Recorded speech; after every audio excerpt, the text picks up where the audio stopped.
Okay, welcome back, everybody, to session fucking 48, I think. This is 48, right? Of Shattered Earth. When last we left off, Scholar's March had just learned some crazy shit about the background of one of its characters and also the background of the entire world, and escaped the collapsing altar of blood and shadow in Araval. Now, it's been a while since then. In game, it's been about 8 months. 8 months have passed since we saw them last. And instead of picking up right where we left off, we're going to pick up at the coronation of Onyx, new king. So, Let's do the time warp again. Oh, Power Rangers Time Force theme intro here. Outside the walls of the Onician capital, throngs of people wait their turn to enter the city and attend the coronation of Onyx's new king. Over the last week, the city's occupants have enjoyed feasting and festivities which have not been seen in over half a century. The streets are lined with performers, merchant stalls, streamers, banners displaying the Onician royal crest, people throwing shit everywhere, and brightly colored tents. Every inn in the city is full, causing the latecomers to form a rainbow-colored campground on the outskirts of the city limits. Even the esteemed Foggervis Academy has cancelled its students' classes for the week in honor of the occasion, while the faculty assist the Onician Royal Guard in bolstering the presence of authority within the city. Among the thralls of people, the city guard patrol in squads of 5, keeping watch over the masses, enforcing the peace as best they can. To aid them, constructs from Zatmorvis province accompany each squad, providing an added air of security, or intimidation, depending on who you ask. On the final day of celebration, a great parade is held wherein decorated carts and wagons pulled by teams of horses carry their aristocratic occupants to the royal palace grounds, where they disembark to witness the coronation ceremony in person. It's not just the nobility that have the privilege of witnessing this event, however. In fact, a variety of people attend the event from all over the continent and beyond, having earned invitations to the coronation through various means of their own. So I'm going to go in order here. First one I see is Hunter. Why don't you go ahead and intro your new character, what they look like, and what they are currently doing as they approach the royal palace. Well, Darius, he is a Dragonborn Forge Cleric. He's probably a bit of a rare sight, Onick. He's a pretty massive dude, all told. Got a bit of chunk to him. Calloused hands from days upon days of hard labor. And he's a forge cleric. I said he's a forge cleric. His patron god is, unfortunately, I behave. Roll 20. Let me look at my sheet, please.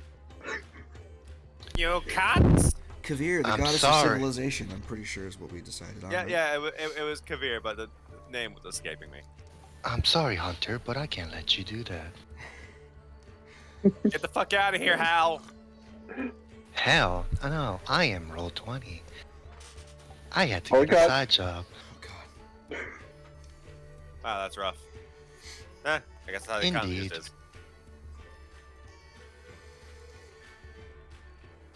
What is he doing as he approaches? Is he straightening newly bought clothes? Is he juggling something? What is he doing? He probably would have arrived in the city a few days prior. So he would have already kind of been in town before all this kicked off. And it's like a festival situation. Like there's like thoroughfares, like market stalls, like the kind of stuff you see like a festival. Feels like a big occasion. It's been a fair the whole week. A whole week long.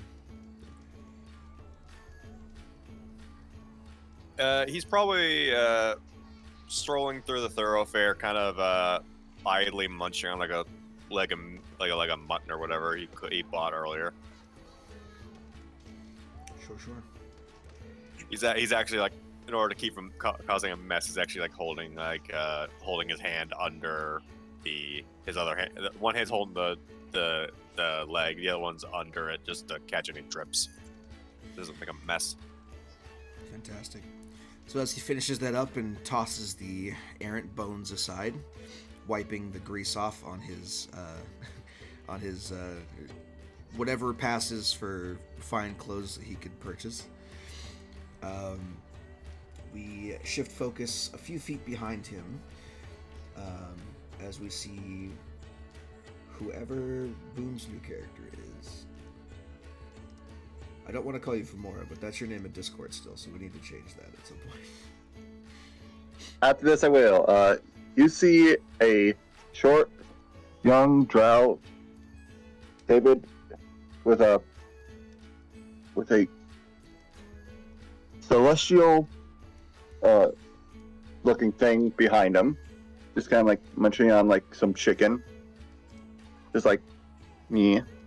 Everybody munching. Everybody gets a free chicken leg. That's your gift basket when you get to the palace. It's just chicken. It's fried chicken. Woo! There's a slightly overweight man in a white tuxedo with kind of a debonair mustache and glasses, handing out fried chicken to everybody. You cannot make the fantasy colonel. Fuck off.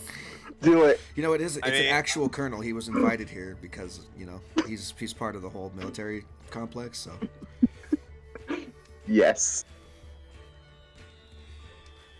He was a hero in the last war. Anyway. Well, as you guys kind of stride forward, you're getting a little bit of an odd look as your obviously otherworldly companion is drawing a lot of attention. But of course the guards, expecting this, having done their research on who is showing up and what they're bringing with them, well, they give you a side glance. They do let you through. Now up at the front door, having currently just given his invitation over to the guards checking people at the door, we have Jay's character, so why don't you go ahead and intro him?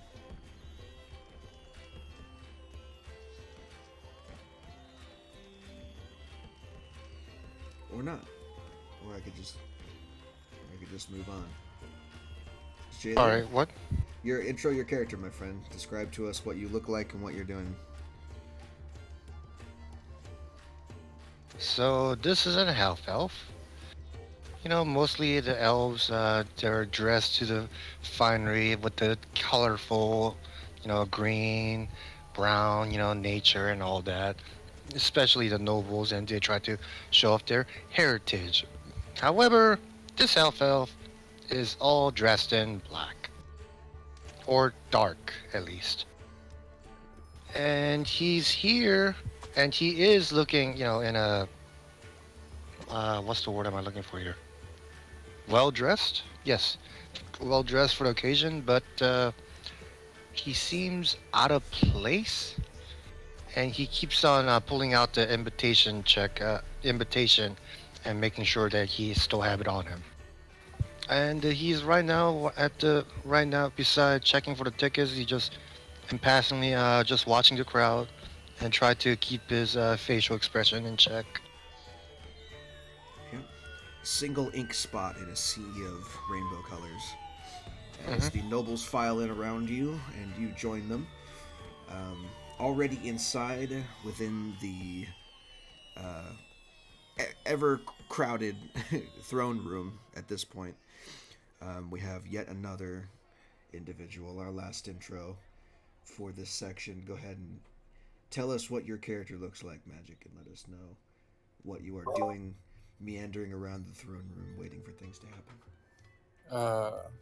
My character is a 6'2" ish white dragonborn prominent horns coming off the ridges of his eyes and extending in a long point. Uh, Wearing a lot of flowy clothing that covers most of his skin and thick gloves. Uh, the parts that you can't see are like sparkling snow white. He looks tired, just very tired, as if he hasn't slept in weeks, and is just scanning the room for anything, very panicked or just anxious or maybe trained. It's hard to tell. As the masses gather in the throne room, slowly filling the space with a sea of expensive cloth and accessories, they all take in the marvel that is the seat of power for the Onish Empire. Rich purple velvet tapestries bearing the royal crest hang from the walls and the stone balcony that wraps around the southern half of the room. Many of the dwarven attendees can be seen admiring the mirror-like polish on the marble flooring, or the attention to detail given to the molding of the room's many stone pillars.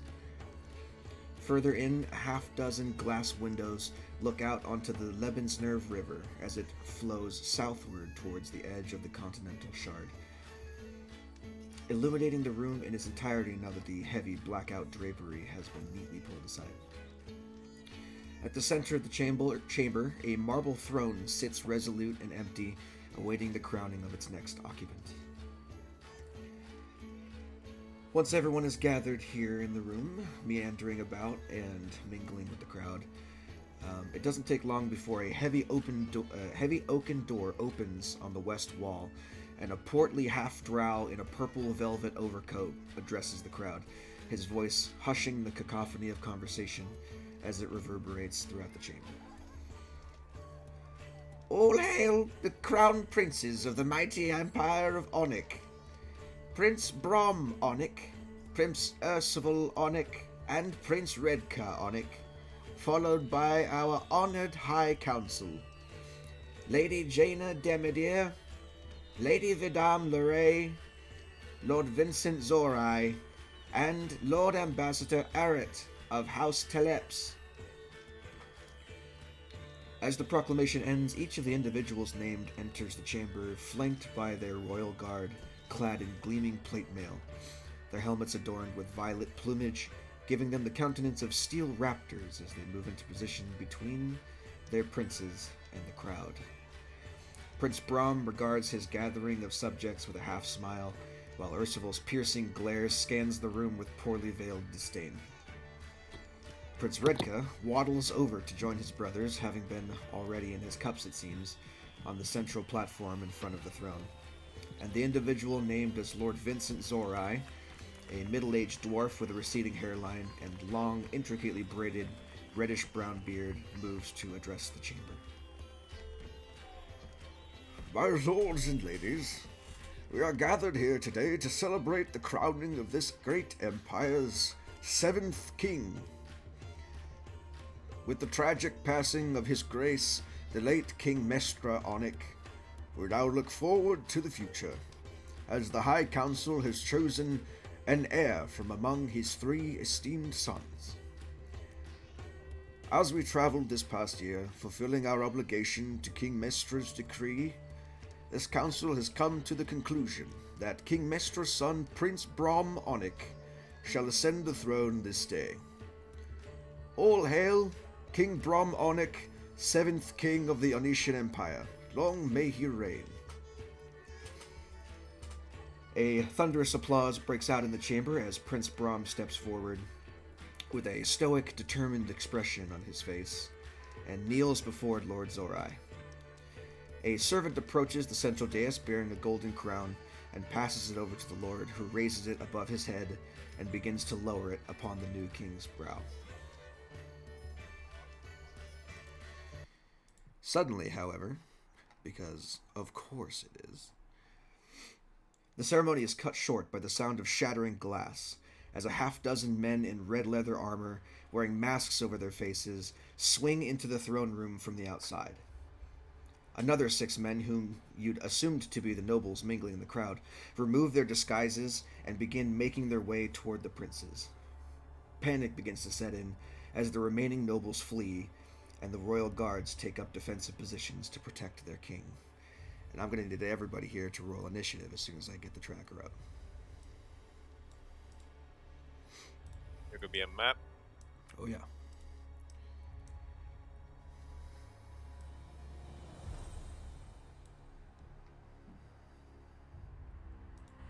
Well, good thing I wore my suit.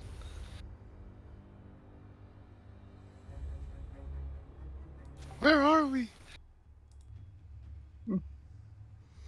Right here. You are in various places throughout the crowd.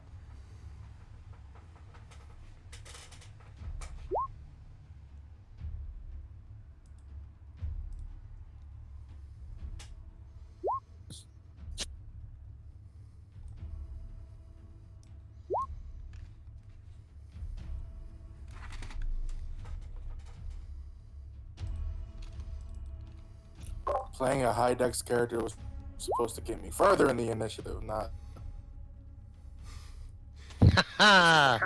That's a misconception. Yeah, it's not what you can. Not what that can be done with a dice. Just say no, fuck you. You thought you were gonna go first? No, not today. That's not me saying it. That's dice saying it. Indeed.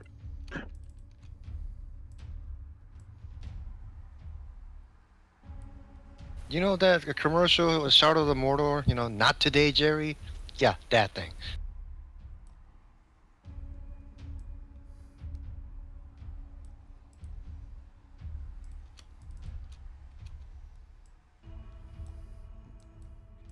Excuse me. There we go.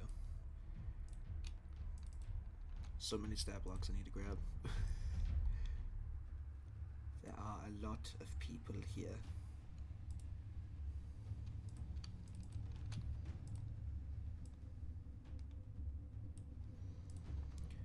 Okay, I believe I have everyone. I'm gonna put a bunch of people on the side to hold initiative for the multiples of them.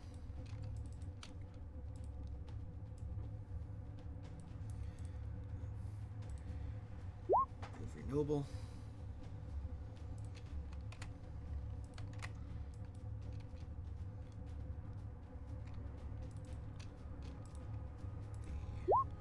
The snipers on the balcony. Natural 20. Damn. Oh. It makes sense. They've had an eagle eye on the whole thing.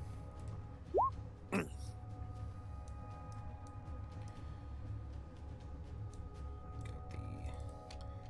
the knights, the royal guard. We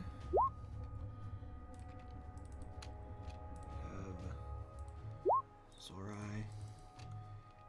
We have Brom. We have Ursula. We have Redka.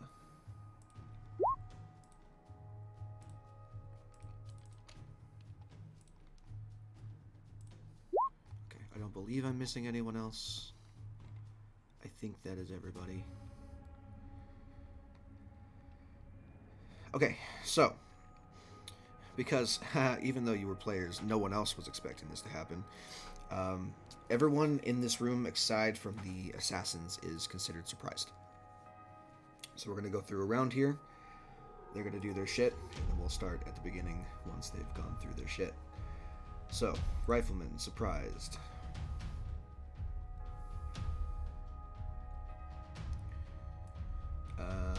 Darius, you are also surprised. Yep, because I unfortunately don't have the alert feat. Not a problem.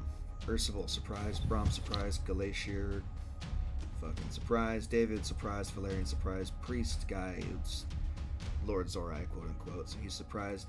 Every noble is surprised. Xenivore surprised. All the assassins. Okay, here we go. Nobody got the alert feat? I wanted Shield Master more. Alert feat is the next one on the list, though. Fair enough. Absolutely. 30 feet. 25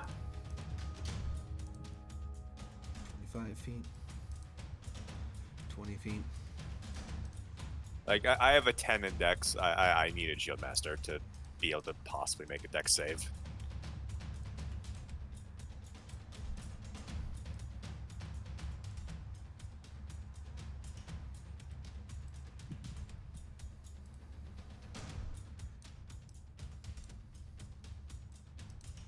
This guy's gonna move past you. No reactions taken, because I don't believe surprise creatures get reactions on the first round here. You're welcome to try and dissuade that from happening. This guy is gonna keep running up. And I believe everyone is in some kind of position, so I need all Yeah, of it them. specifies no reaction until that turn ends. Yeah. So, each one of these guys who's next to a dude is going to make 2 short sword attacks on enemies. Everyone who's far away, which I believe is only one of them, is going to take a crossbow shot at Brahm from far away. So, 1, 2, 3, 4, 5, 6, 7, 8, 9, 10, 11, 12, 13, 14, 15, 16, 17, 18, 19, 20, 21, 22. Okay. First 2, we're going to go left to right. I will update things as they happen. Oh, look at that. It's all the way at the top of the thing, so I don't know what I rolled. 14 and a 10. Both miss. Next guy. 24 and 21. Both hit.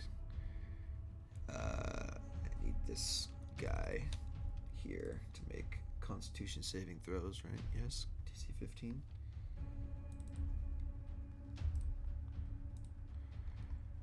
Both 18, fantastic. So he's taking half poison damage from all of his strikes. So we've got 9 piercing and 15 equals 24 points of damage on the first one.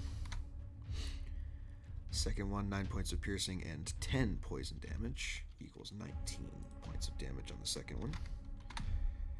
One of the guards is pounced on and slashed twice with daggers, getting right in the chinks in his armor.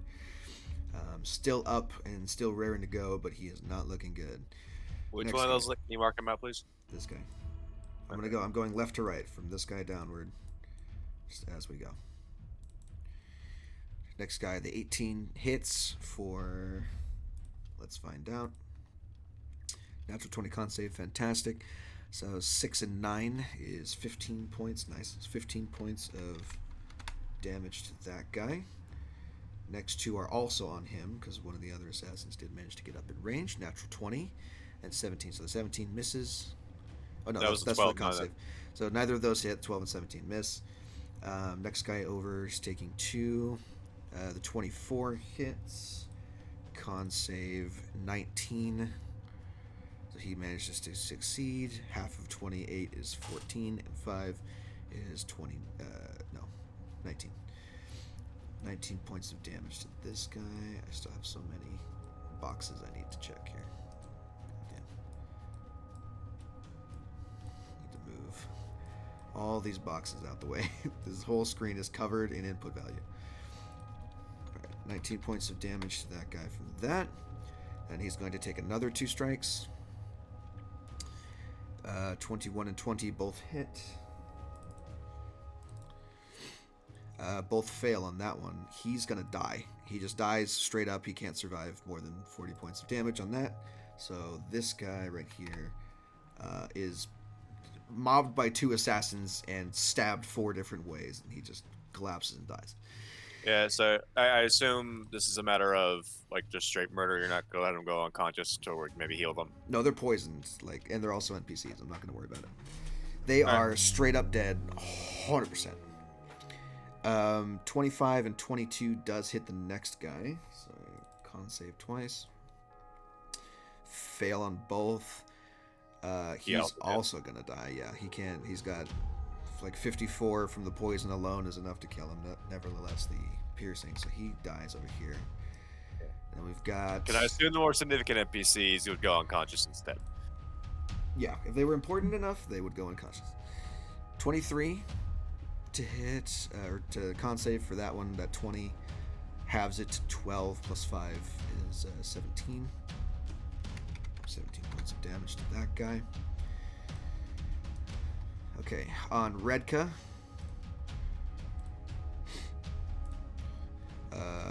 One surprisingly actually misses Redka. Ooh, that damage. Oh yeah, Yeah, he does some really powerful poisons. they're assassins. That's what they do. 7 and 23 is 30 points even. So one of them actually manages to stick Redka in the gut. The other one misses wide. And then an 8 and a 9 also miss Redka there. Ursival. 8 and a 13 both miss. And then one errant assassin from here is going to take a crossbow shot at Brom. He has disadvantage. Why does he have disadvantage? This person in 5 feet that isn't a friendly. That person is a non-combative. I'm just saying, like generally speaking, if you're like within 5 feet of not of a hostile, There they're is not zero gonna- chance that she is hindering his progress. I'm not going to do that. Okay. Light Fair. crossbow adds a 20. Had to Does hit try. Brom. Does he have shield? He might want to use it. He does not. So we're not going to worry about that. Brom is going to take whatever Brom takes. Make the con save here. 17 is enough to save. So 12 and 4, 16 points of damage there. Brom takes a crossbow to the shoulder. From that, I don't believe there's anything else that can be done with the assassins there. Rick is still surprised. The rifleman is still surprised. Now that we're at the top of the round, riflemen get to go. So all the riflemen here on the catwalk behind you are going to go ahead and take shots. All have rifles. They all are going to be able to do something, although some of them are going to be at disadvantage. So 20 feet-ish, that guy's going to be well within range, so let's do a rifle shot on that guy. 13 to hit, I don't believe hits assassins. Nope. Next guy is going to take a shot at this guy's just within his range. Rifle once again. 13 misses. This First guy, rank fire, second rank fire. This guy has disadvantage on his shot. It's just out of the range. Natural 1. Nope. Misses and it bounces off the stone floor there. This guy has disadvantage. This guy has disadvantage. This guy has disadvantage. This guy has disadvantage. This guy doesn't. This guy doesn't. So basically, 3 in the back, 2 on the right-hand side, all have disadvantage. 1, 2, 3, 1, 2. Disadvantage. 11 does not hit. 8 does not hit. 14 does not hit, just misses. 11 does not hit. 9 does not hit. Okay. Man, these guys are ass. They are. Well, muskets are not the most accurate weapons to use. 12 is a miss. They all take wild shots. None of them hit anything. All right, perfect. Sick as, my friends. Okay, now I get to do the fun thing. Where is... There she is. Okay. Advantage. Con save.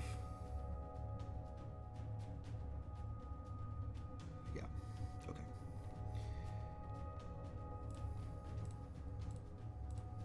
What's happening? I will tell you in a second. I will tell you once things are done here. This requires some finessing to do. Okay, he succeeds.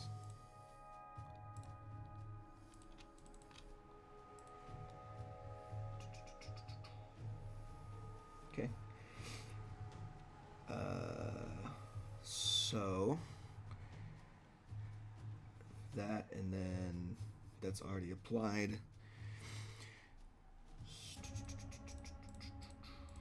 Where's my stuff? So, in the midst of the chaos of battle, after everything breaks out, everyone's just coming to their senses, drawing weapons, everything. Time seems to slow down all around you as Prince Brahm suddenly doubles over, the blade of a dagger protruding from his side. From your viewpoint, as if she was always there, a blue-skinned woman wearing red leather armor materializes behind the prince. In her right hand, she twists the dagger further into the wound, while in her left, she holds a long, thin rapier. Now bereft of her invisibility, the woman adopts a low battle stance, her cold, expressionless eyes fixed solely on her target. Brahm takes 37 points of damage. She was fucking invisible and I was still... Yes. Unfortunate. That is her turn in initiative. Darius, your first turn of combat. Go for it. Yeah, I'm. All right. Yep. Oh, that's my mother calling. I have to take this. Quick second. Fantastic. T-Mobile? We'll take this opportunity to remind you that this stream is not sponsored by anyone, especially not T-Mobile. Fuck those guys.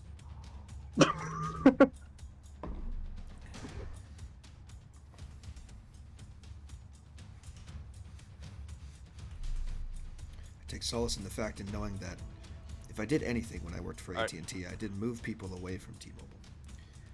All right. I'm going to cast spiritual weapon. Okay. She getting a bonk. Me put a spiritual weapon on the field. A bonk. A bonk! As Darius kind of projects his voice.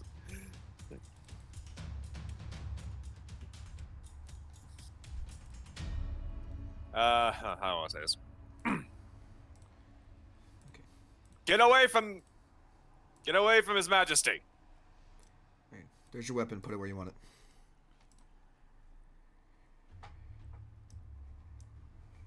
Nice. Okay. Do you have one that looks like a scythe? I can try. I Cool. doubt it. It's whatever Roll20 decides to pop up at me. Looks like I do. Nice. That's a 16 for 8 damage. 16 just misses. Hmm. So Oh. the weapon materializes in midair, takes a swing, and she crouches even lower, as if you thought she couldn't get any lower to the ground. She gets there, and then stands back up as it whizzes over her head. Now, can I angle a breath weapon to not hit friendlies this way? Possibly. Do you have the cone thing that has the whatever it is? I have to step out, but can you just Yeah, check I can. for me? I can while double check I- for you. What's fucking? Oh, God damn it! I hate it when it does this. 30 speed. So let me see if I go 15, 20, and then from the corner do a cone. I don't know which breath weapon he's using, but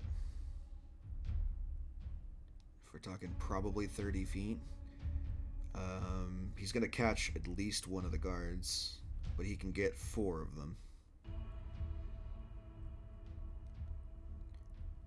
Or he can kill a noble. He can murder a poor noble lady, or he can potentially singe a guard.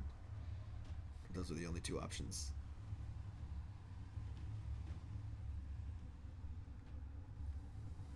So we shall see. I'm assuming that, let's see. What does his breath weapon do? Where is his character sheet with all his new shiny abilities? His breath weapon is a DC 14 dexterity saving throw. So we could do that. I'll roll it for him and we'll see what he wants to do afterward. Hope and pray, hope and pray. Mhm. Ursula's on deck next.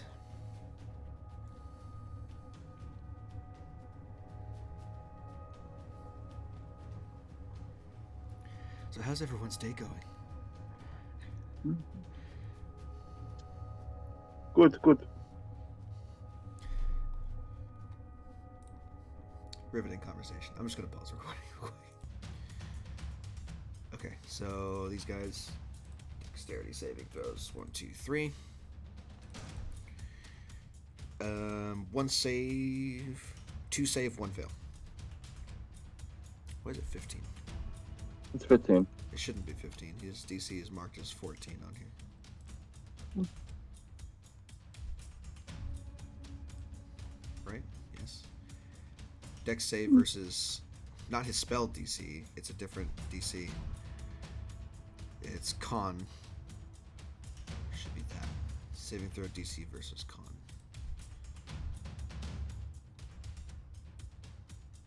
Let me roll that again. No, it didn't work. What the fuck? Hold up. It is 8 plus con plus proficiency bonus. Proficiency bonus is 3, which put it at 11. Plus his con is another 3. Puts it at 14. Its DC should be 14. I don't know why it says 15. It says 11 on his sheet. And it says 15 on the chat. I don't know what's going on, but I know what the DC is. We're just going to go ahead and call it a 14. So 2 save, 1 fail. 15 points of fire damage halved for those who made it. First guy made it, so 7. All right, I'm back. What did I miss? You fire breath 3 people. Okay. Because it's a line, not a cone. Yeah, I forgot that your breath weapon's a line. I was gonna say you either roast a guard or you destroy a noble, one of the two. But the line actually Noble. changes that. Down So you down don't with have to the do that. fucking monarchy. And 15. 15 points of fire damage to that guy. Okay. Okay, that's your thingy. I don't know what's going on with your breath weapon, by the way, but it's not rolling right in the chat. I just did the calculation for it. So your DC should be 14. I don't know why it's procking as 15. But your DC should be 14. I think that's because it's going off my spell save DC because I couldn't figure out how to get the. No, I changed it. I changed it to con. I fixed it, but then it went to 11, and it still didn't roll right in the chat. So I don't know. We're just gonna have to keep in mind that it's 14. Can you do anything else on your turn? Is that your action? Action bonus move, and I also called out the bitch, so Okay. I took a swing. So You've got 10 feet of movement if you want it, but otherwise we're gonna move on. yeah, I actually am gonna use it. Okay. There's gonna be 2 opportunity attacks against you, just so you know. All right. Nice. I mean, that's horrible. 10 and a 9 doesn't really do much for me, so we're gonna move on to Prince Ursival. It's currently being set upon by a The guy who failed the save. How does he look?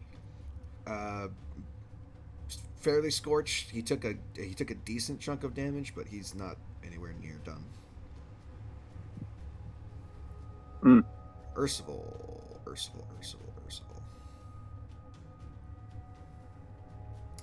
Within 30 feet of the first target.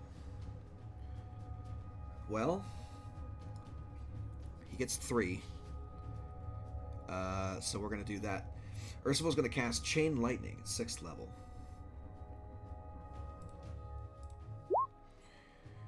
Oh, I rolled that to myself. Let's put that public so that you guys can see how things work.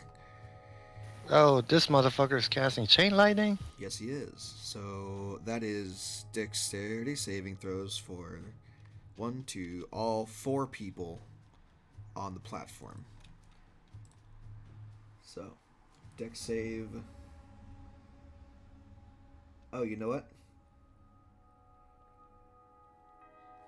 My bad.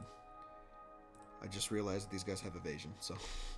the first 2 people don't take any damage. Excuse me. Boo. Second guy does Get take out here damage. with that He shit. Actually, because he succeeded, he only takes half the damage, so he gets 7 hit points back. So he's not even close to be. He's barely scorched. The other guys, dexterity saving throw fail. Fail and success, and then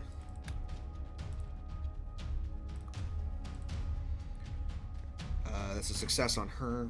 Sorry, I'm keeping her private for now so as not to give away names. But she rolled a 25. Okay, so failure on this guy means he takes half of 37, which is 15 and 3, so 18 points of damage. The other guy's second guy takes 18 points of damage, 18 points of lightning damage. Third guy dodges out of the way entirely, and so does the assassin next to Brom. And let's see, he has meta magic things, so what can I do for that? Can I make that a bonus action and have him use a cantrip? Yes. So he's gonna spend a sorcery point to make that a bonus action chain lightning, and then he's going to shocking grasp the guy next to him. 27 to hit, definitely hits, 11 points of lightning damage. And then since that guy can no longer take reactions, Ursula is going to run over here and back up his brother. Oh, so bravely run away. Brum is going to immediately pop a Spirit Guardians on himself. So I'm going to hold concentration on that for him.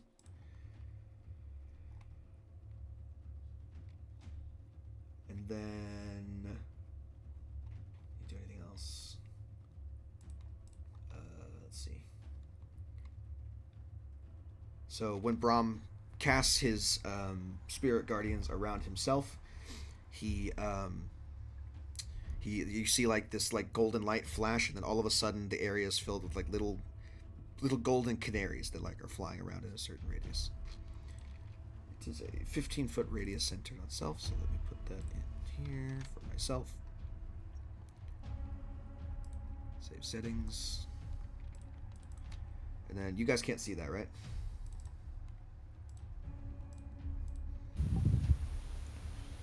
None of you can I don't see the- shit. I can see it. It's gold. You see the aura? Okay, perfect. That's what I thought. Okay, and then we're going to also make that a quicken for Brom, and he's going to cast a cantrip as well. He'll be casting also Shocking Grasp on his assailant. That's 10. He's too hurt, and he misses her. All right, Monsieur Gallet, you are up.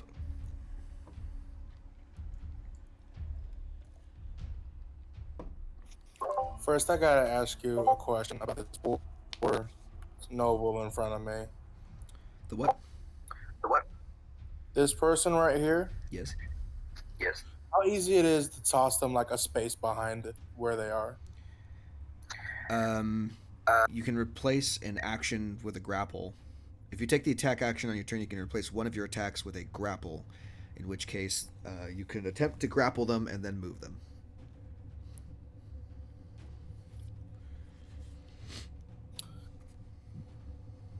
Yeah, let's go ahead. Okay, so it's athletics or acrobatics versus theirs. I believe that's how it is.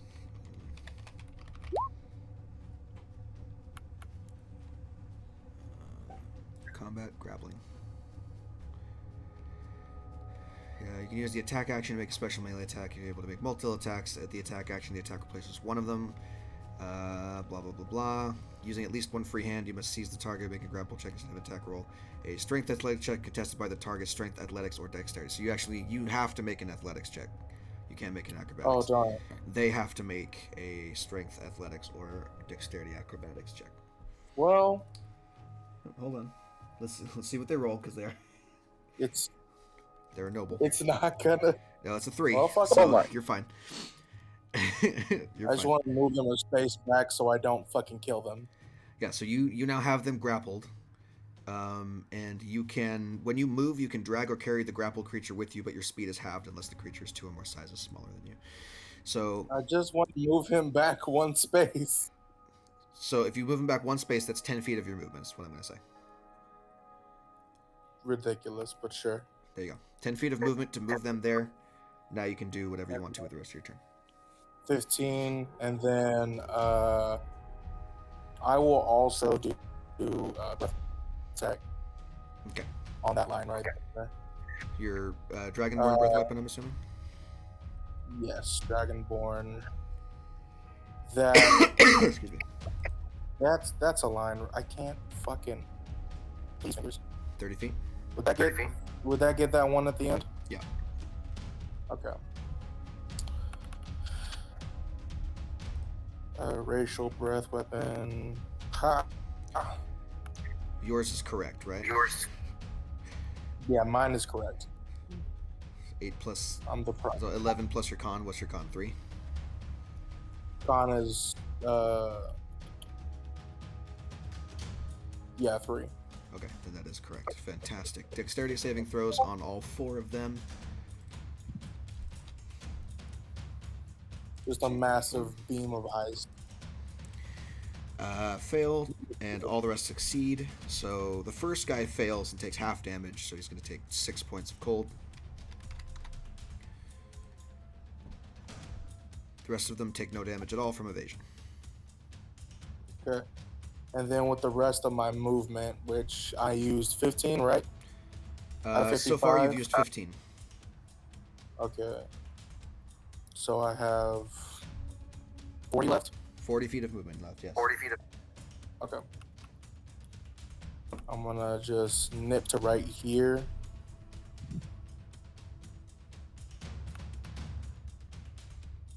If I can. No, that's not what I selected, sir. Okay. And you're not disengaging or anything, so these guys are going to take attacks, right? Go ahead. He only takes one. Yes, he does. You are correct. 23 to hit? That will hit. I'll make a DC 15 con. Yep.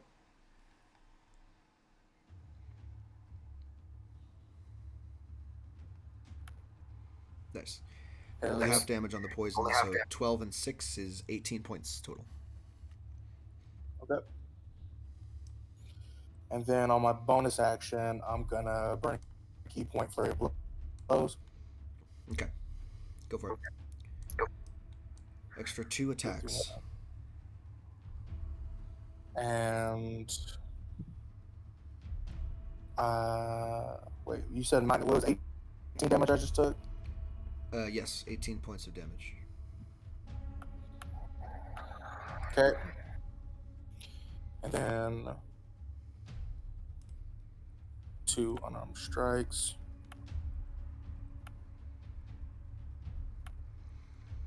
I don't know what. This is against her, right? Yeah, gonna stunning strike. The first one I didn't mean to stunning strike. The second one. It doesn't matter if you miss both of them. And I don't think you need to. I don't think you spend the key on the stunning strike unless you actually hit. So. Wonderful. Yep. I think it's like a smite you can do like after you hit. Mm-hmm. It's when you proc a hit, you can choose to use it or not. But it doesn't matter because you missed both. Cool. David, you're still in the crowd. Yeah. You're up. I'm look at this bitch and do a 3rd level scorching ray. Okay. So 2 each Yeah. for both these guys. No, I meant for this person. Oh, so all 4 on her? Yep. Okay, go for it. 1, 25, Mhm. 14, Miss. Hit. 21, Miss. 11. Okay, so total of 9 points of fire damage. Let me see what she was. In terms of things and stuff.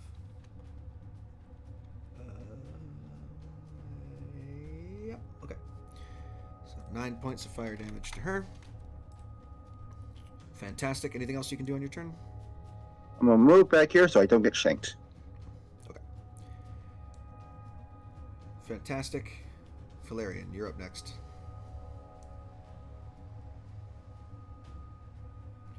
Okay, so I'm going to move 30 feet.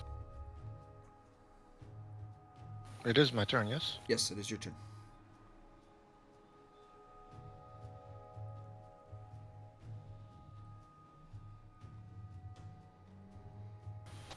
And that means the prince is within 30 feet of me. Nope. That is an assassin.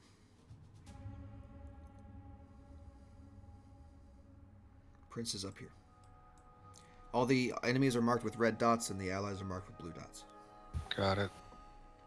Do I have enough movement to go up 1 more feet? Nope. May I retrace my step real quick? Yep.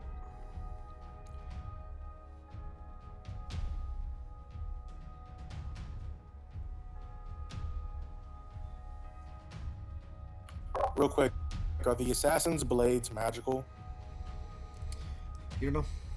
You have no idea. Unless you have magic I mean, seeing like- eyes. Well, no, like for the purposes of like resistances. No. Okay, so I'm gonna. That 6 piercing is a 3 piercing. Cool. Okay, let's start out with that then. Old person on the assassin. The one right in front of you? No, no, one no, by her. the king. I see. I gotcha. I thought you moved backward. I was confused. All right, cool. Wisdom saving throw? Yes. Cool.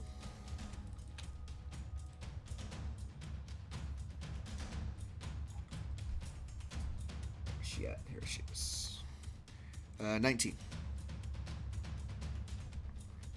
Silvery barbs. Okay, you do it. What's the range of the silvery barbs? 60 I feet. believe 90 feet actually. Double check it for me, please. Oh yes, give me a minute. 60. This one was Just in range. oh okay. 12. Who are you giving the advantage to? I'm gonna give the advantage to yes, myself. Fair enough. I got nothing for bonus action at the moment, so end my turn. Okay. Priest, Lord Zorai, is next to Brahm. Goes, oh shit, and drops a 3rd level cure wounds on his prince. He's king. Yep. Well, he didn't quite get crowned yet. 16 points of healing to Brahm. Actually, hold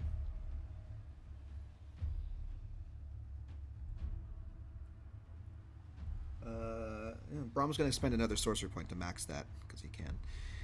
So, 16 and another 8 is 24 plus 3. 27. So hold on. Minus 16 plus 27. Doubled his current hit points.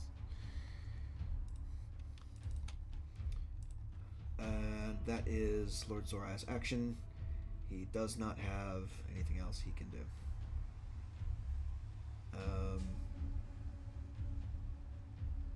Yeah. Okay. Every noble in the place. The assassins don't give a fuck about the nobles, so I'm just going to slowly move each of them out of the way here. 25, 30. 25, 30.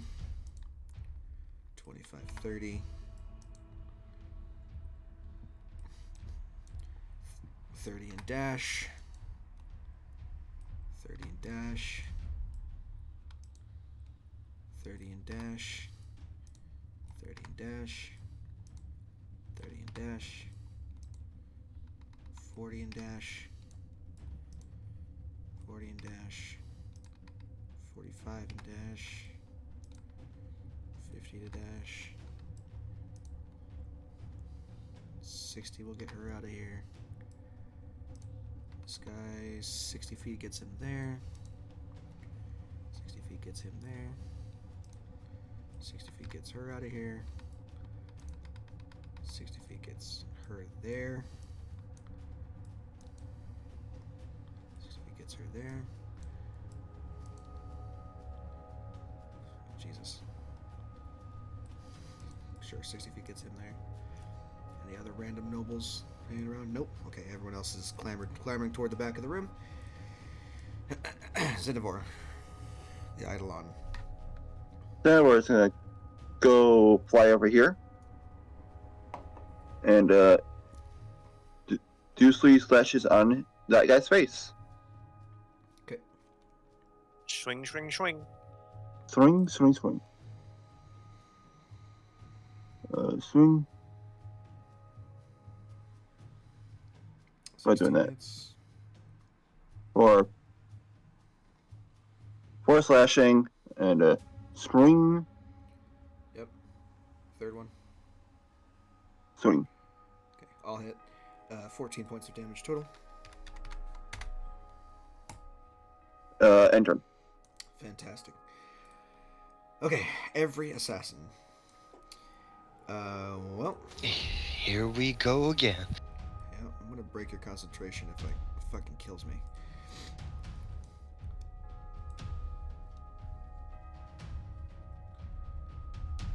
Let's see. This guy's gonna go up here. This guy's gonna move around here. And then from the windows on the upper balcony, To the walls. one assassin is going to go for each group of riflemen.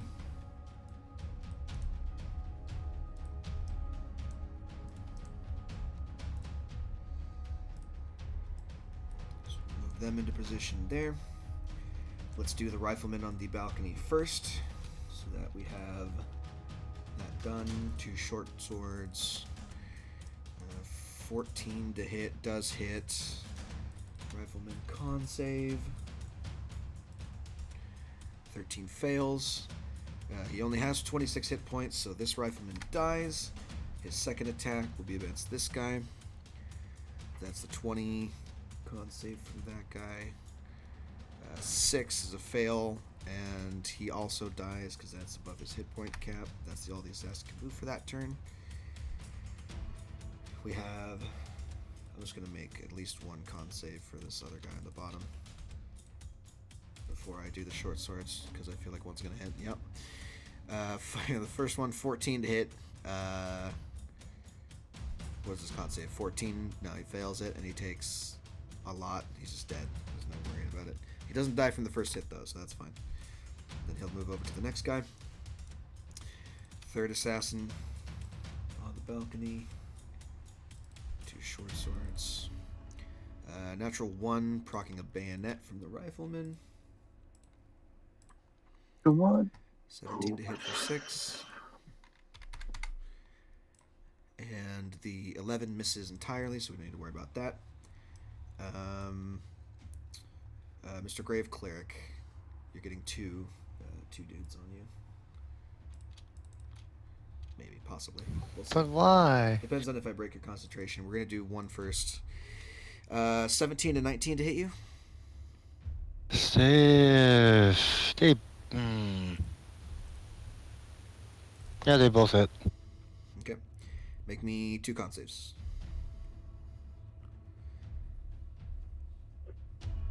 Why isn't this here? I don't know.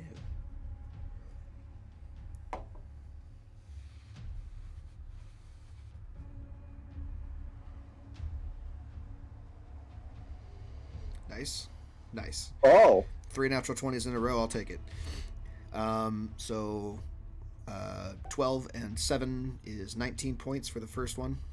And then another con save for the second poison. Okay. All What right. the fuck? So that's 5 natural 20s in a row. Can you roll a non-natural 20, please?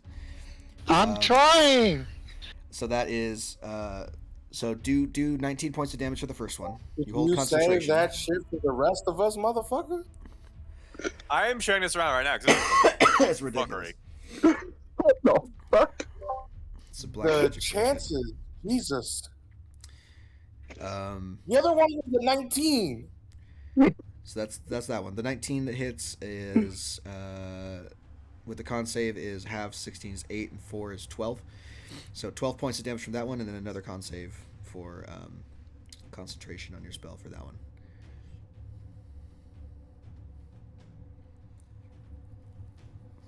You're fine.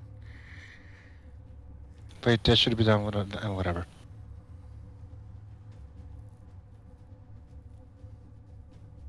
It should be advantage, right? Because you have Warcaster. Yeah. So do it again.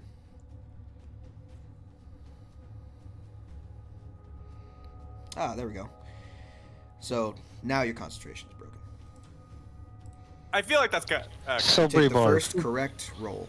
You Sobri used the bar. reaction, didn't you? No, No, he I didn't. was going to. Oh, you're using the reaction. I thought it was David for some reason. Sobri barb and advantage on myself. Sure. Roll it again. No. Sobri barb on his attack. On his attack? Yeah. We already did the damage for it. You would have had to say that a long time ago. If you want to do it on the Constitution saving throw you're making for me right now, you can.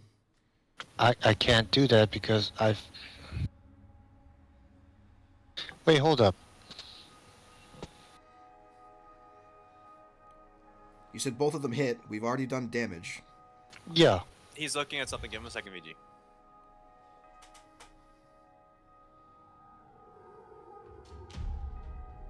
Yeah, but I'm saying the third one that hit. What third one? There was no third one. There was only two. There was the 17 and the 19. Do I really not have anything?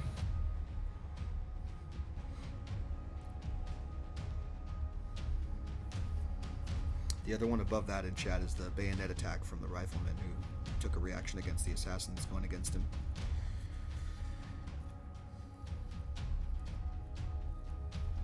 Yeah, I got nothing. Yeah, go ahead. Okay, so concentration gone, damage has been taken. The next two assassins are going to go against the knight here and Xenovor. So we'll do the knight first. Both 21s, both deal a shit ton of damage and both kill. So he's dead. This assassin's going to rotate around, proccing a top opportunity attack from the human man if you want to. Going once, Hang going on a twice. sec. From me? Yes, from you. If you want to use an opportunity attack against this guy, you can. Yes, I'd like to use a spell for it though. Wait, can I do that with the Wardcaster? Yes, you can. Yep. Warcaster lets you do that. What would you like to use? Oh, sure. Alright. Melee spell attack. I did not mean to click that. Excuse me.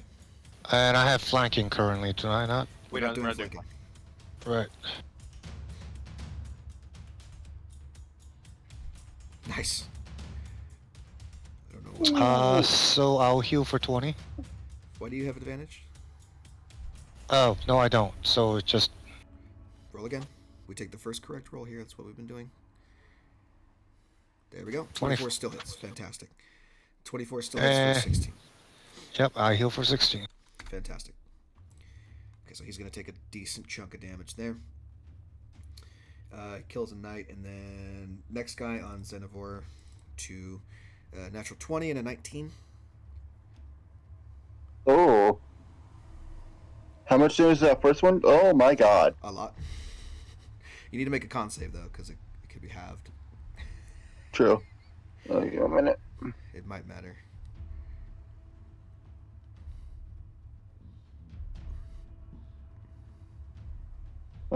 Con save. Where are you? Wait. Yeah. Oh. No. Ooh, fail.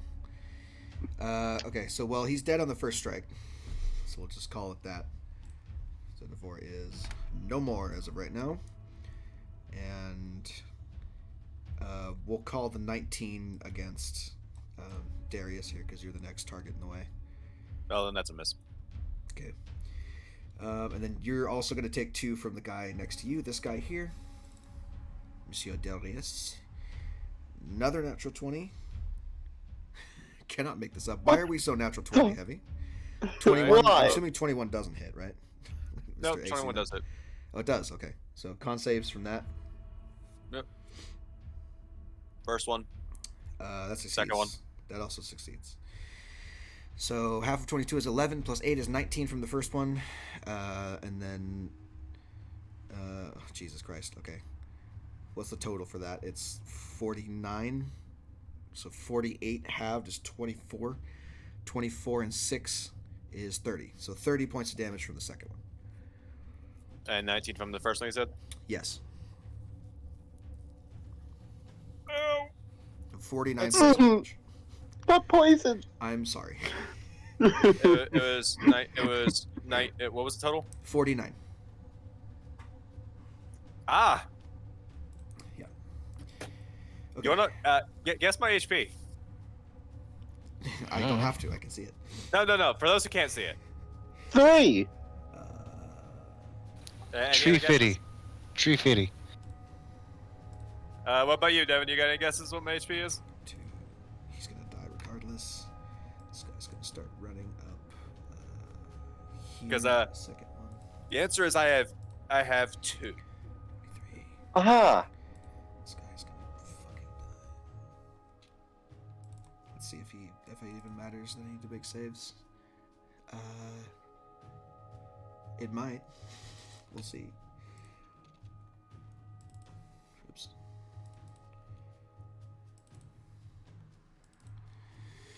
Okay, he does succeed on that. So half of 26 is 13. Half of 24 is 12. So that's 25 plus 11 is 36 points of damage total from those two guys. Thankfully, he hasn't been touched, so he's still up. You know what? I don't have an initiative order for them, so I'm going to have them go next. And then we're going to do... We are going to do this one. Does that mean you skipped the night's last round? I did, and I'm going to correct that in a minute. Although a lot of them did die in the meantime. This is the first round where everyone can go, right? So Yeah. I'm just going to have them go next No, this after is I second. deal with assassins. This was the second. I understand that, but they were surprised the first time, so... No. Yeah, this is the beginning of the second. How everybody could act. Yeah. That's what he said. This is Like, round 3. Redca's at the bottom was at the bottom of initiative, so this is the second round we could all act. No, this is the first round, because Redka has not acted yet at all. Ursula Dan, you acted missed earlier. his turn. No, He Ursula was acted saying earlier. that the knights were in, like, this is round Oh, we one, still the haven't knights- rotated yet. Okay, never mind. I see his scores. Yeah. We haven't reached the top of the third round. So, 25 to hit that guy might kill. Let's find out. Oops, shit. Da-ba-da-ba. Oops. Nobody hit that bitch while she was stunned? She No wasn't one stunned had a for very long. turn. Ay. Yeah, unfortunate. So he doesn't succeed on that one, meaning 25 and 7 is 32. 32 points of damage. He's still technically up. I don't know what you want there. Let's see No if the one could second guy attack him. can get him. Or yeah, bitch. 17 misses. 10 misses. Okay, so that knight's still alive. He's still alive, I swear. If he survives this encounter, he becomes an important NPC. Yep. This is not negotiable, VG. That's what's going to happen. If that knight survives. Maybe, we don't know. But maybe I'll turn him into something. Okay. So, oops, hold on. I do need to do this because natural 20s hit automatically. Nope.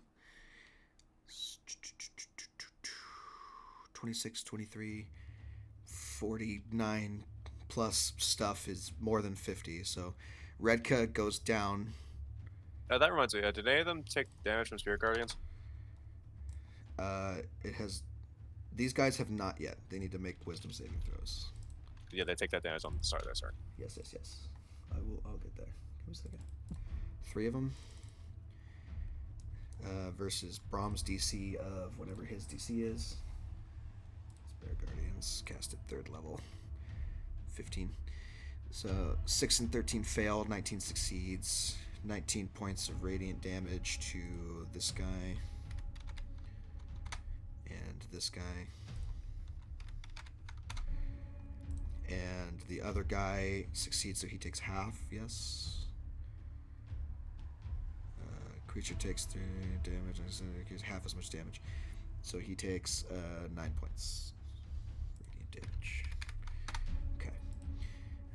Redka goes down after the first one, like I was saying. And then the 17 actually doesn't hit him.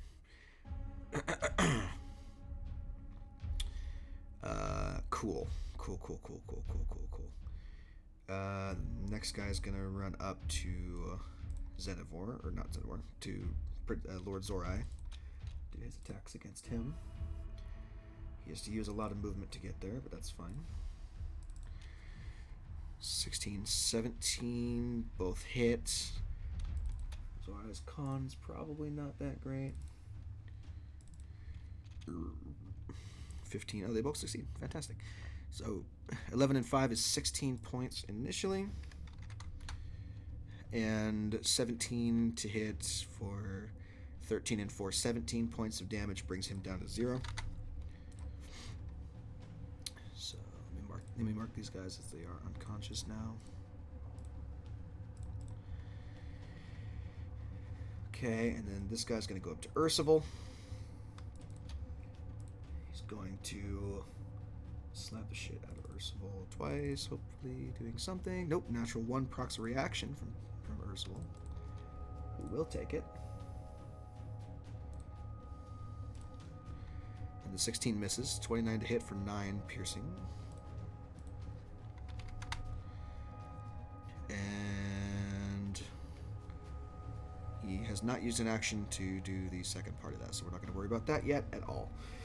After they take their turn, all of the remaining knights are going to get a go.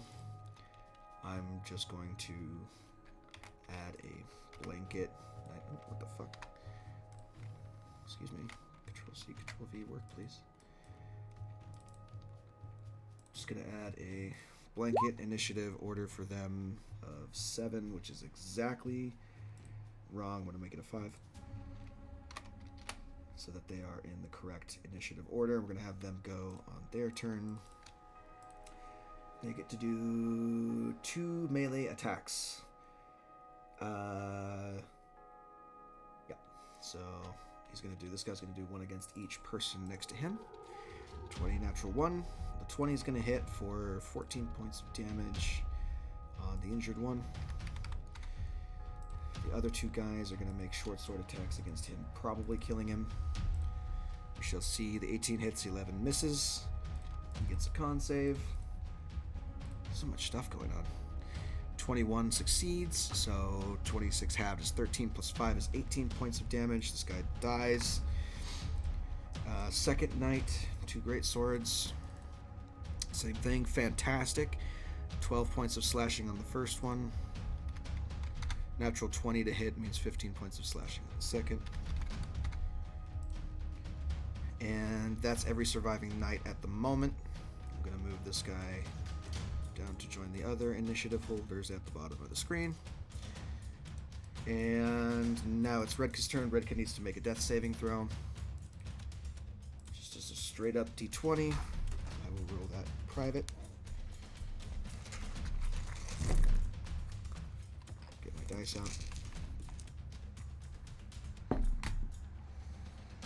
Okay, I'll mark that down.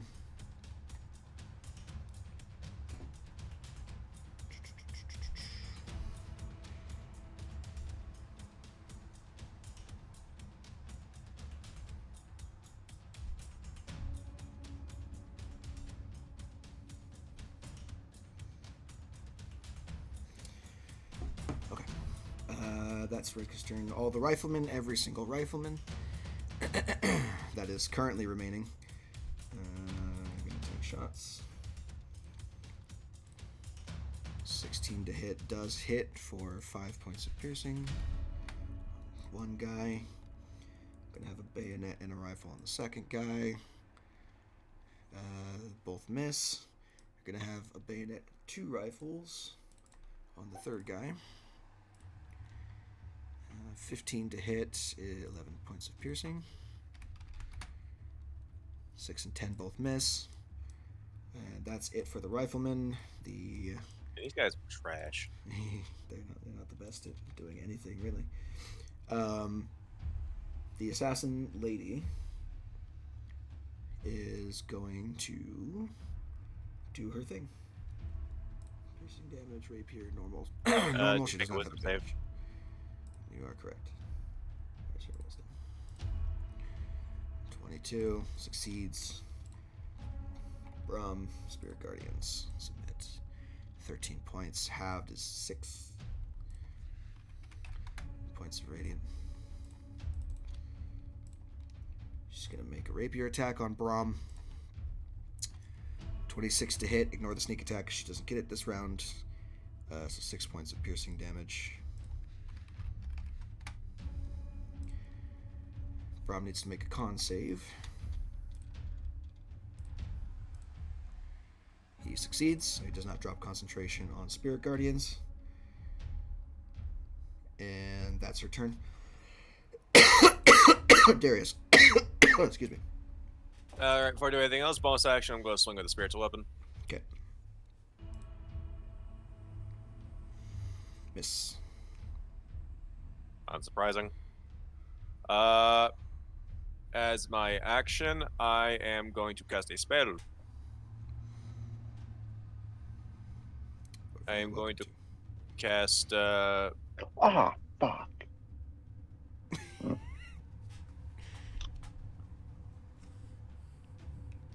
Continue. From the peanut gallery. can you do a bonus action as an action? No. Had to ask. Be funny. Be broken. No, I'm getting wires crossed because I also play fucking Pathfinder, where you can use a Swift, which is the bonus of action equivalent as a full standard. So,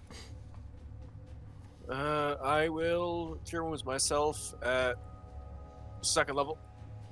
Okay. Take that. Heal for Nice 8. 8 points of healing.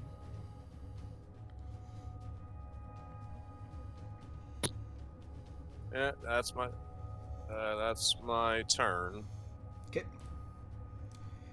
Percival. Still around.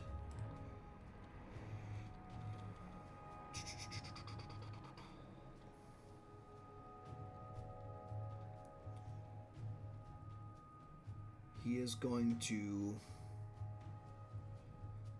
since you are currently on the front line, he's going to use Bulwark of Law on you. So, you have a shield on you, Darius, Oh. which I will mark for you. Give me 1 second. Oh, so for some reason the HP bar on my token is not updating properly. It looks correct on my Same screen. here. It's correct on my end. I don't know if it looks correct on here, but it should be. Everything should be copacetic. Check general. Yeah, I see it. You look correct on mine, so just keep doing the math in the box, and I'll still be able to see it. Alright. So you have so just keep this in mind. You have a pool of D8s. You have 5 of them. Oh, he's a clockwork sorcerer. So I'll do this. I'll mark it with 5 there. So you have 5 D8s, and then whenever you take damage, you can spend any number of them, roll them, and reduce the damage taken by the total of the spent dice. I'm gonna be honest with you, I don't think that's gonna matter much when I get stabbed next. And then he's going to expend another sorcery point to cast. Let's see. Another chain lightning at 7th level this time. Oops, it didn't let me upcast it. Hold on. Oh! Should be an additional d6. Or no, wait. No, it's not. It's another target, isn't it? Yeah. So it's 4 additional bolts, which can be all over the place. He was going to use it on the assassin lady so as to get a more centrally localized area. So, with that being said, going to dexterity saving throw on her. Dexterity saving throw on these guys. 1, 2, 3, 4. DC is 16. So she succeeds, and I believe she takes nothing. Is evasion? Yep. So everyone who succeeds takes nothing, which means her and this guy over here by Redka are taking nothing. Everyone else, oh no, and the last guy, which was this guy. So the second two, this one and this one, are both taking 26 points of damage. Lightning damage. They're still up. They are, but they're very hurt now. Surprised they're still up even with the spirit guardians. They are, yeah, they're very hurt. So close to being dead. Yeah, so spirit guardians might just finish them off. It might. We'll see. Depends on how they roll. And that is all Ursula can do on his turn. I don't believe anything else happens. So next is Brahm. Brahm, seeing his brother felled and shit, is going to... Jesus Christ. Where are we at here?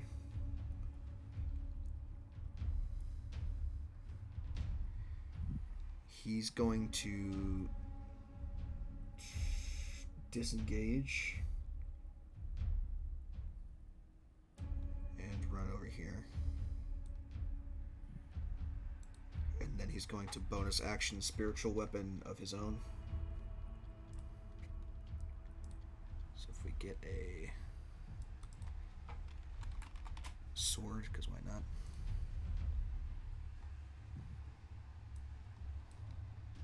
Let's go to spiritual weapon. His spiritual weapon will be at 4th level, so it does extra damage.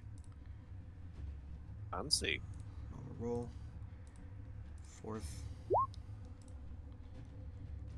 13 misses, so don't worry about that. And that is... Can we hit this bitch for any damage? Has she taken any damage at all? Yeah, she has. She's down like 15 points of damage or something like that. Anyway, speaking of taking damage, Monsieur Gallet, you are up. Beat her ass! Calm down. Beat him like bongos. Why'd I make that? Oh my god! 18 Well, there's hits. something. That's gonna have the fucking stunning strike on it, which affects other shit like a DC 16 Constitution save. Please, I got you. Hold on. please fail. I need you to fail. I just need you to fail, buddy. She does fail. Let's go! All right, I need to read what stunning does. Actually, yeah. I will ping it in chat for you, my friends.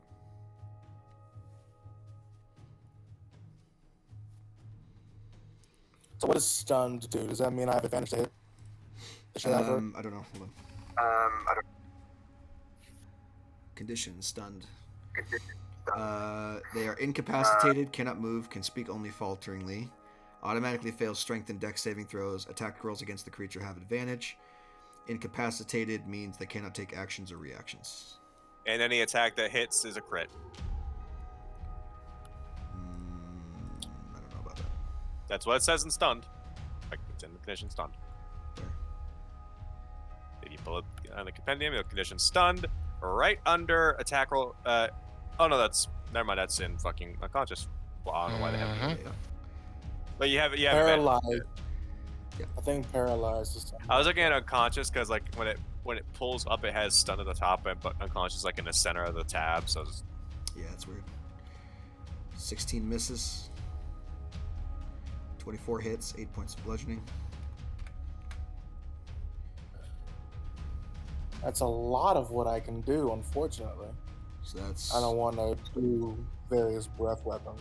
Yeah, that's flurry of blows, right? Make sure you keep track of your key. Yeah, it's for like, yep. And And that is it for your turn, yeah? Yes. Okay. On the bright side, that means her next turn is completely wasted, which is a good thing. All right, David, from the back of the room, from the peanut gallery. Mm-hmm. I'm a scorching ray. This motherfucker. Which one? Oh wait, this motherfucker. Okay. 3rd level. You have Fireball, out of curiosity? Yes, but they have evasion. This is true. Unfortunately, cannot take advantage of the fact that I can become immune to fire. Mm-hmm. 17. Natural 20. Sure. So many 19. nat 20s this session. Yep. And 3. Nice. All those hit. Let's see. 18, 29, 32. 32 points of fire damage. Who did you hit? It All does of hit, them on right? this guy. Yeah. He just took a massive chunk of damage. He's very hurt, but he's still up. Damn. Enter. We'll see you, Felarian. You are up. Okay, first thing first, I am going to cast his Spirit Shroud. Okay. What does that do? Is Hex on crack. Fantastic. It's 3rd level, it better be.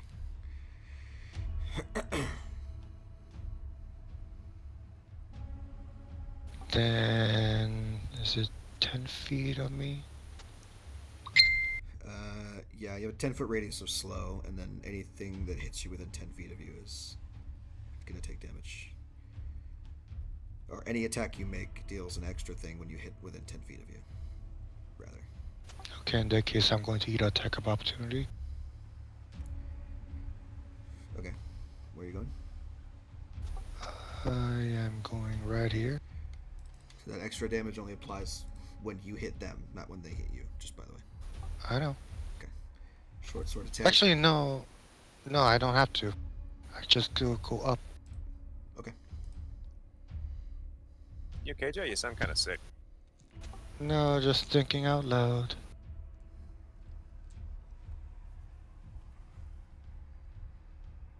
And I'm gonna cast Shield Touch at these two. Okay. Is it a attack roll? Reaper.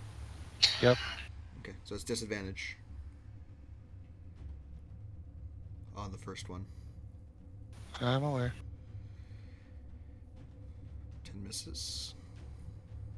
Normal roll for the second. 14 also misses. Cool, that's my turn. Alrighty. Unfortunately. I'm going to give you 10-foot aura so I can visualize it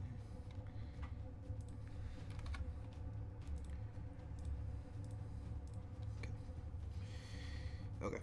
So everyone in that radius is subject to slow if you choose them to be. I choose him. Yeah. At the start of their turn. Mr. Zorai, who's currently at 0, rolls death saving throw. The rest of the nobles are going to fucking leave. Pussy out. Yep, they gone. And I will get rid of their holding initiative because no one's going to come back. Now the assassins go. Let's do the ones in the balcony.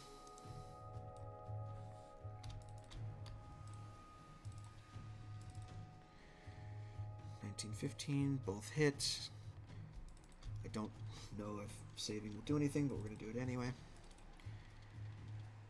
Both succeed, so 8 and 6 is 14. 14 points, and Yeah, that second one's one 21. is he dead. So that's it for that. Where was this guy over here? The second one was very easy to do math out because it's multiples of 7. 25, 30. And then second guy, short swords. First one to hit hits. Let's see if we save. No. Absolutely not first one kills this guy. He's going to move this 15 feet there. And the 11 to hit misses, so he's going to stay right there. Third assassin on the balcony. Short swords. First one, 11 miss, 17 hit. Con save on rifleman.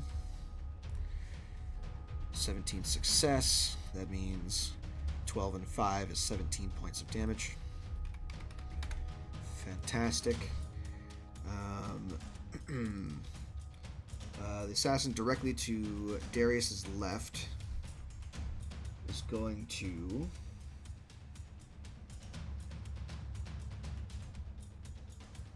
run up here. Attack Takes of up opportunity attack. if you want it. Go for it. He's slowed. I understand. He still has Okay. plenty of movement to get up to where he needs to be. 15 hits. Fantastic. 10 points of damage. Bonk. Schwack. He's going to make 2 short swords against Gallet. 13 and 10. I'm pretty sure that misses. Second Definitely. guy. Hilarious. Man. Let's see.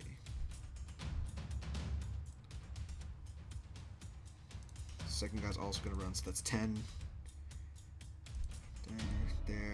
There. That's as far as he can go, because he's slowed. You can That's double a. attack. Yep. Reduced by 10 feet, yeah, so 20 feet. Yeah. So I am going to channel Divinity Touch of Death on top of this. Okay. Certainly. Ooh, unfortunate. Damn. Really, roll 20? Now, You gotta do me dirty like that? you're going to lose concentration on your spirit shroud, I believe, right? No. Yeah, because vampiric touch is also concentration, isn't it? No. Vampiric touch never been a concentration. Concentration up to a minute, my friend. Oh, what the? You want to rethink that move? Yeah, I do. Okay, go for it.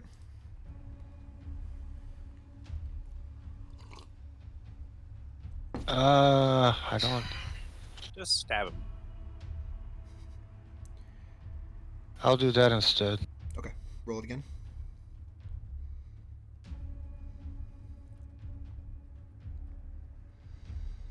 Let's make it spicy. Nice. Very nice. There's no way he's surviving any of that. He gets absolutely withers and dies at your feet. You touch him and he turns into dust and he just withers away, blows in the way in the wind. Holy fuck. Death for make me waste my spell. yeah. Fuck. Oh my god. Okay.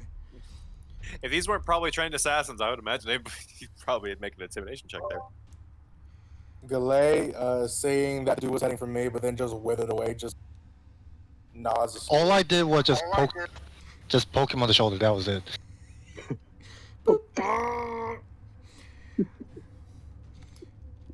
2 more short swords on Gallet. Natural 1. Oh, Whoa. And a natural Wait. 20. What the fuck? I understand, hold on. A duality- Natural 1 duality procs a man. reaction, so you have a chance to stun him. And Ursula's also going to take this chance to attack. So.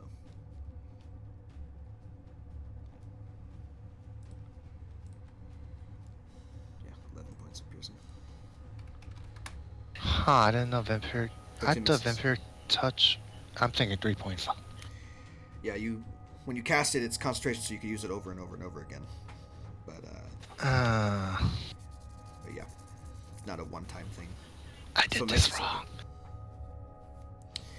I mean, you're a cleric, so if you live, you can just re-prepare stuff. So then make me a con save there. Gallet. I have a question. Did a 14 hit before? Not on these guys, no. But a 15 did. Yes.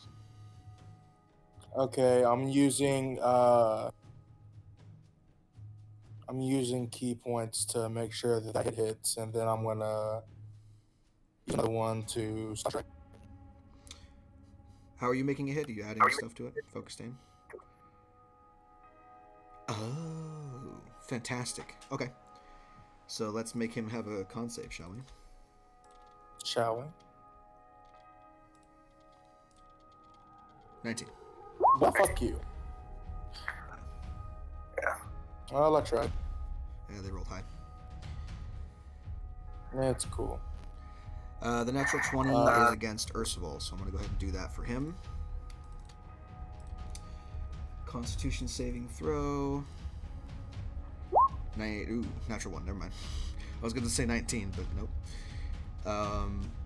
Okay, so Ursula's going to take 63 and 14. 77. Oof. 77 points of damage. That fucking hurt.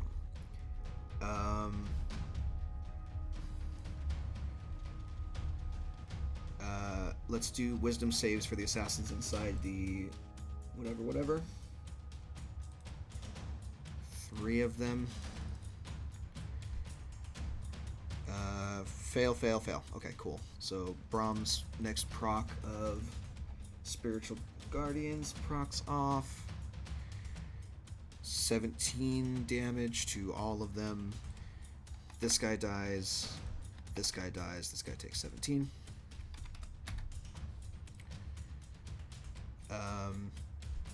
You get their eyes pecked out by like little birds. Yeah. His speed is halved, so he's gonna just go after Brahm, this guy.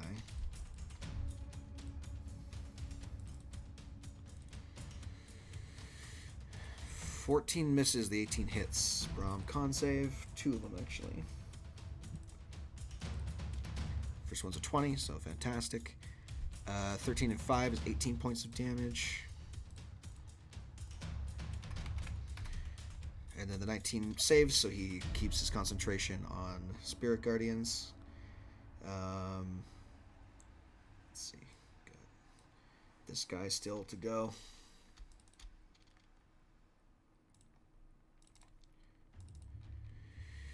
Those both miss. We got another guy against Cleric Man. Which one? We're going to do you first. 23 and 15. Hit miss. Okay. Con save first to see how much damage it does, and then you can expend those D8 if you want to. Yeah.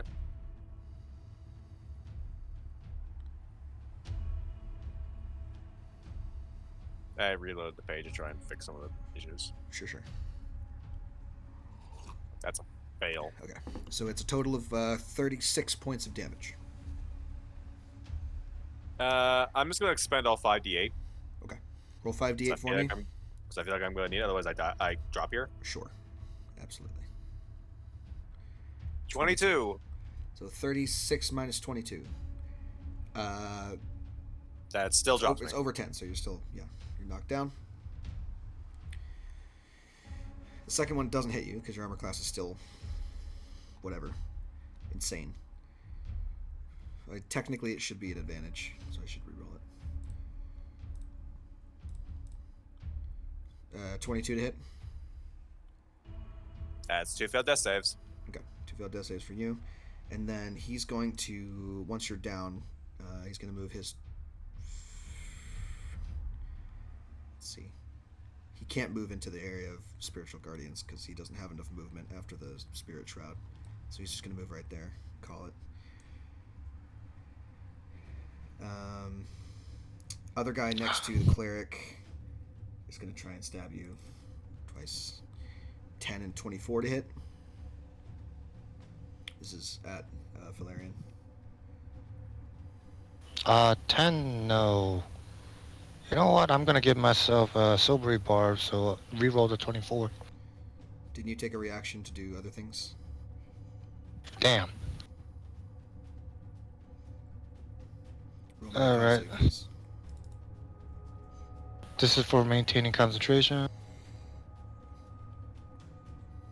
Okay. And then normal one for the poison damage. 13 fail. Okay, so 24. 24 points of damage. and you still succeed the save, but you are unfortunately knocked down. Yep. Oh, Jesus. I'm knocking at death's door. Concentration is down. It took both attacks to do anything. He still has only 20 feet of movement, so he can only get there. Just gonna stab this guard to death real quick on all 4 of their stuff. Yeah, they just murk him and he's dead. No. Yeah. Oh. And then let's see. Sedge. Yeah, these guys aren't gonna have a lot of movement left. They don't want to enter Brahm's Spirit Guardians, so they're just gonna move up to the edge of it and draw crossbows. All the knights are dead. Ollie, what round is it? It's just 3, right? Yeah. Okay, so actually on 3, more knights show up. I have this written down. Where are we at with this? Wait, are we in a scripted event? No.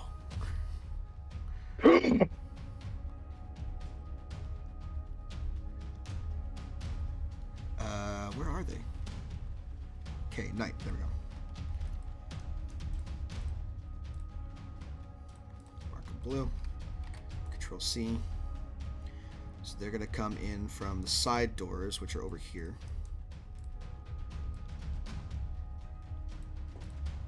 So 1, 2, 3. 1,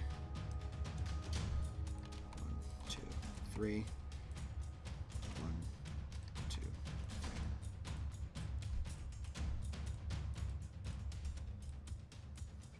Flip these bitches around. You're all facing the wrong goddamn way.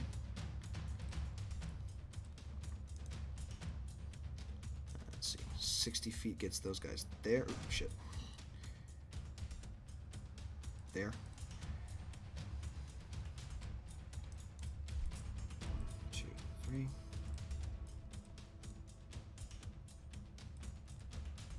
Do they obviously look like a Kingdom's Knights? Yes. Okay. They're wearing tabards and shit that have all of the regalia on them from stuff. Those guys are gonna move up there. 2 of them are gonna get attacks on that assassins. We'll do that in a second. 2, 3.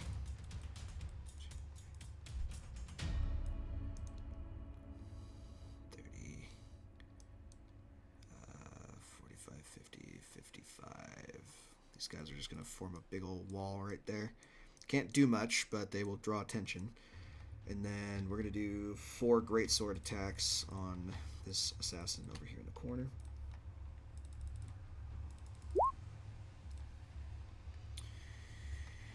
(21, 17, 22 points of damage to that. Oops, I did that on the knight. I didn't mean to. The knights do not attack their own. Does not happen. Or do they? This guy uses his reaction. Sword. 12 misses. And that's it for the knight's turn. Redka. Fantastic. Rifleman. Let's see. We got 2 bayonets and 2 rifle shots.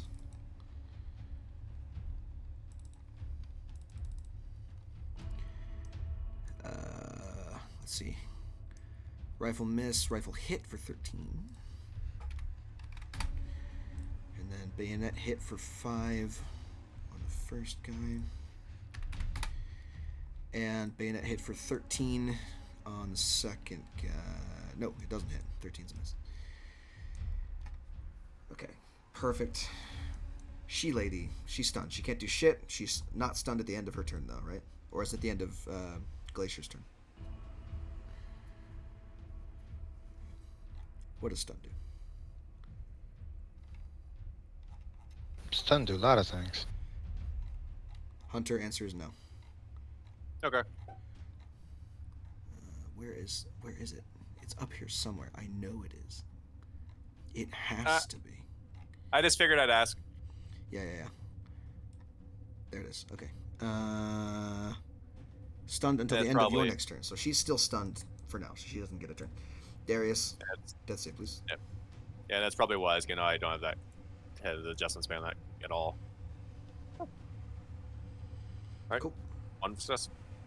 Fantastic. Ursula. Ursula's got lots of things to worry about at the moment.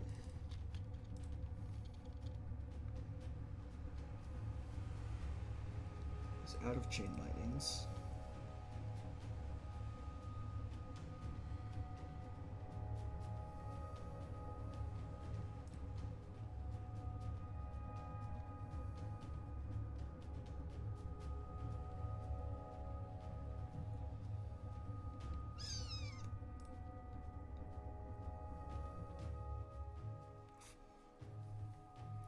Huh. That's interesting.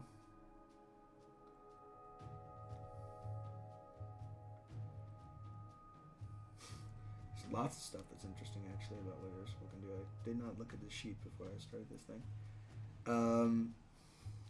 Yeah. So here's the deal. Here's the shindig, guys. Where's my giant monkey?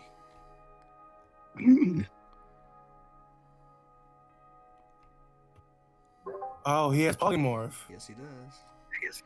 Oh, I'm gonna move his ass over that here.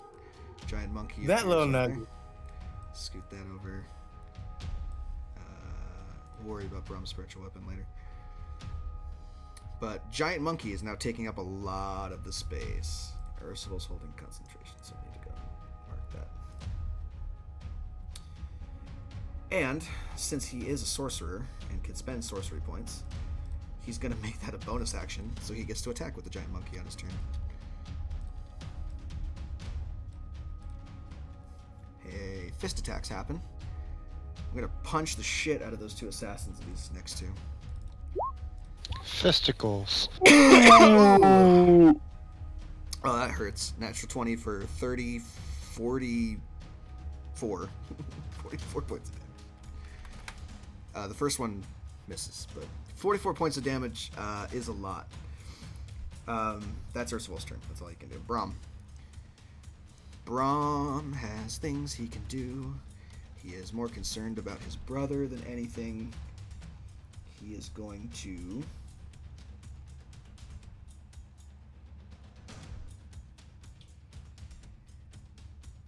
He's going to get his brother up. Cure wounds at 5th level.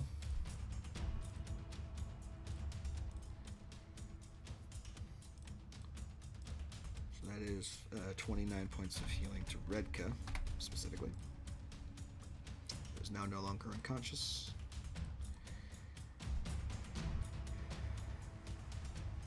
And then as a bonus action, he's going to toll the dead on the assassin that's right next to them. Jesus, why does it always roll worse? He still fails. 4 points of necrotic damage. Excuse me. Okay. That's Brahm's turn.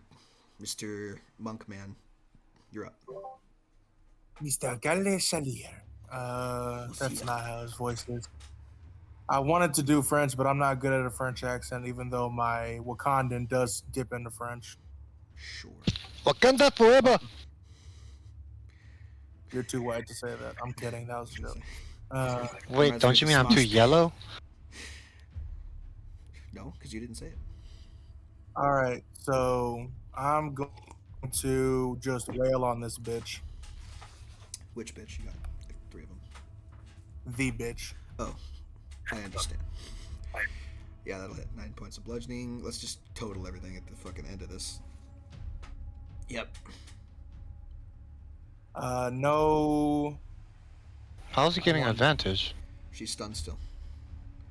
She's stunned Huh. till the end of his turn. I need to check one of my martial arts things to make sure I can Stun do her again. That's a Shush joke. you. That's a joke. I didn't hear what you said.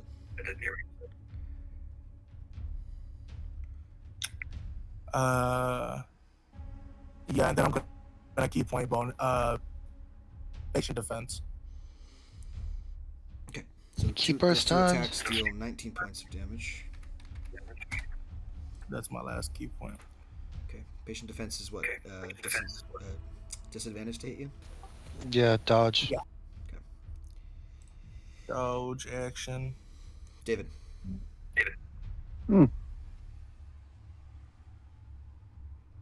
Could use some help hurting this. From I'm downtown. I'm scorching away the bitch. Okay. She's no longer stunned, so you don't have advantage on anything. Okay, I'm scorching away 3rd level.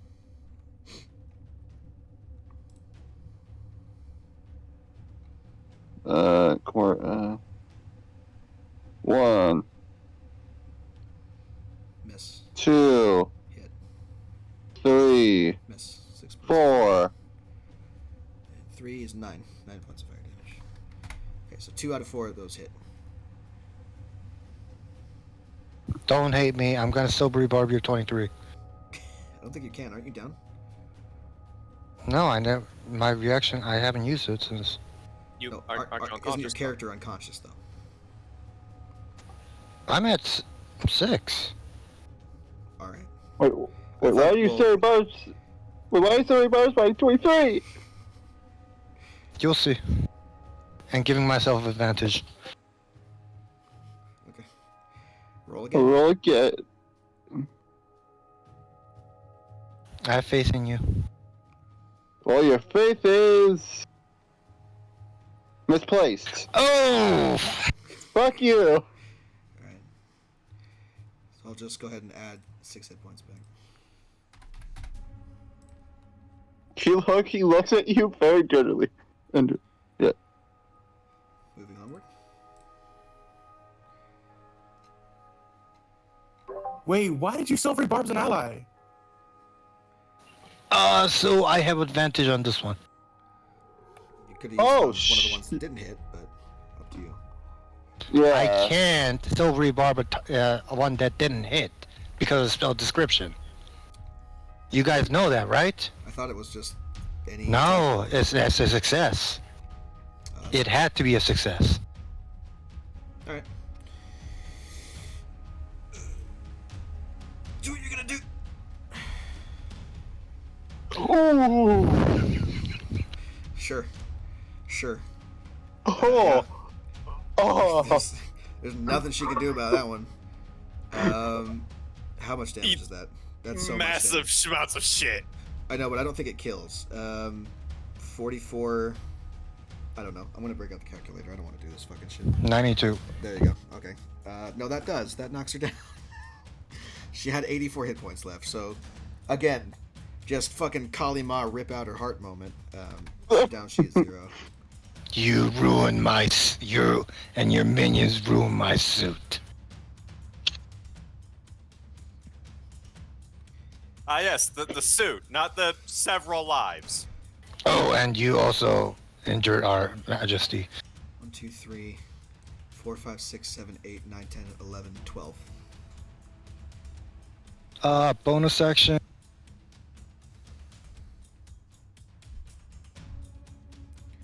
My proficiency, so 1.5 round up, so 2, right?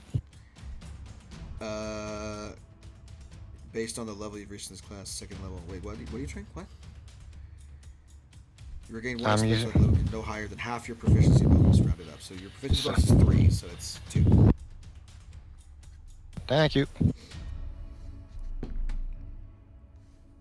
Nope. That's my turn. So, sorry about the silvery barb, but it was for a good cause. Mmm. Nope. Yep. Right? Nope. Yep. Nope. This guy. Yep.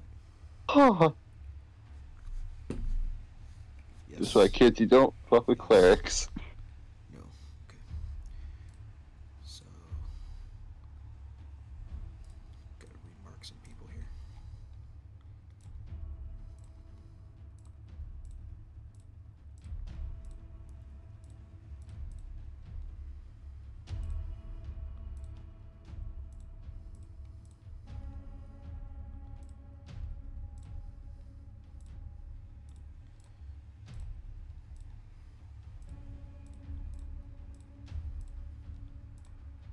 Okay. All right, that's your turn, yeah. Yes. Fantastic. Zorai. Fantastic. Okay, every assassin. So, let's see. This guy's gonna dash his way up here. He can only go 60 feet. What am I doing? Hold on.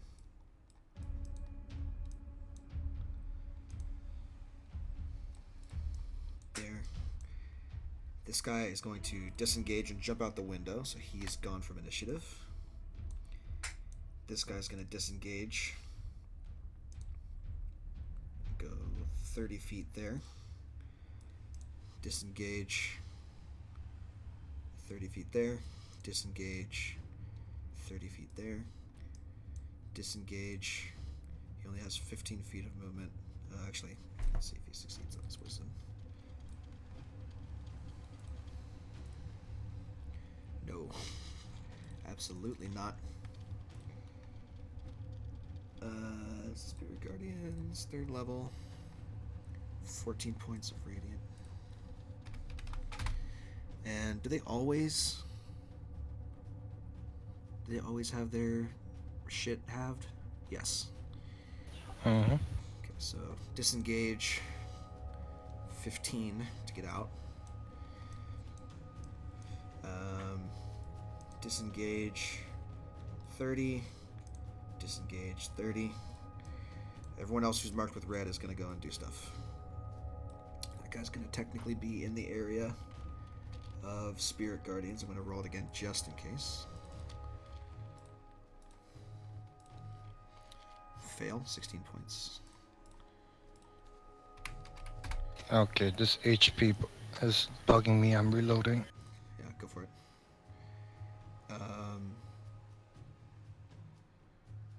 This guy's still going to attack stuff. He's going to go there. Valerian has a reaction attack if he wants to use it. Boy, do I! Oh no. Disadvantage on both short swords against Galay. 19 and 8.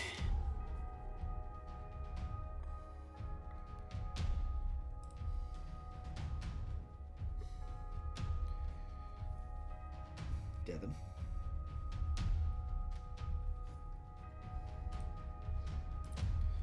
Sorry, I was busy. What's up? Con save for me, please. 19 to hit you. That's unfortunate. There you go. Disadvantage? Yeah, they did. Okay. Oh, god damn it. That's fine. 11 points of damage to this guy. No, I meant to cast it. Just give me a sec. Just add 3 more. Okay, so 14. Yeah. Okay, fantastic. 11 con save. Okay, so you're taking the full thing. So 24 points of damage from the one short sword. 5 tab is gonna be 2, right? Yes. Yeah. So 21. Excuse me. 21 points of damage. I am hurt, but I'm okay. Oh my god. Oh my god. Yeah. Let's see. This is against a knight, so don't worry about you guys. Oh, fuck. Okay, one save. So 49 halved is 24 plus 5 is 29 plus 7 is 56. 56 kills him outright, and then the second natural 20 is from the other guy, and he takes 49 points of piercing and poison. So he's not looking good either. That's all that assassin can do on that turn. Anyone else still going? I still need 2 on the... For whatever reason, this fucking guy with the bayonet is still alive. He needs to die. Okay, there we go. Even if he saves, it's too much damage. So, bayonet guy's dead. 30 feet. Gets in there. Other guy jumped out the window, so we're not going to worry about that.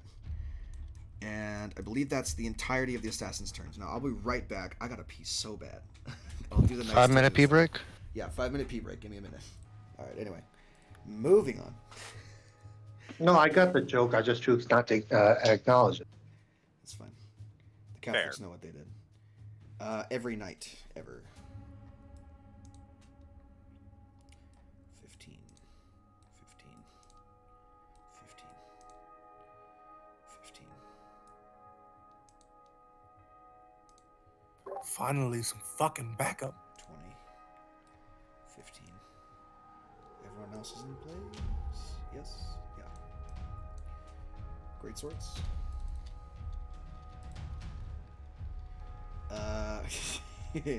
1, 2, 3, 4, 5, 6, 7, 8 on one guy.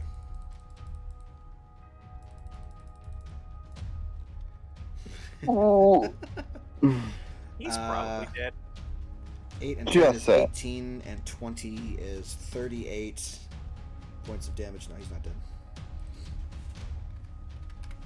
He's bobbing and weaving. 4 on another guy. 2, 3, 4. 19 and 16 hit for 18 points total.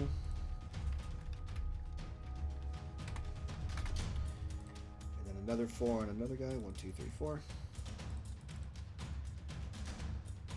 11 and 14 is 25, and 6 is 31, and 12 is 43.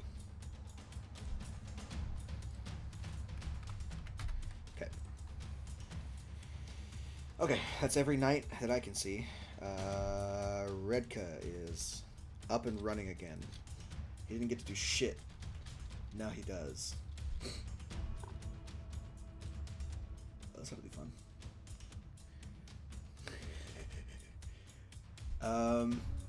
Redka reaches out with an arm and attempts to grip one of the guys. Let's see, who's the best target for this? Probably the one right next to surrounded by everyone. So we'll do that. Blight at 5th level. Constitution saving throw. 18. Okay, so they save, but half damage? Yes. What is it? 42? So 26. 26 points of damage to this guy. Necrotic.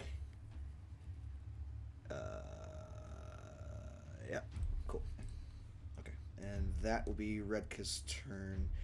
He'll do that, and then he'll like waddle this way, like start to run away, and go hide behind a pillar.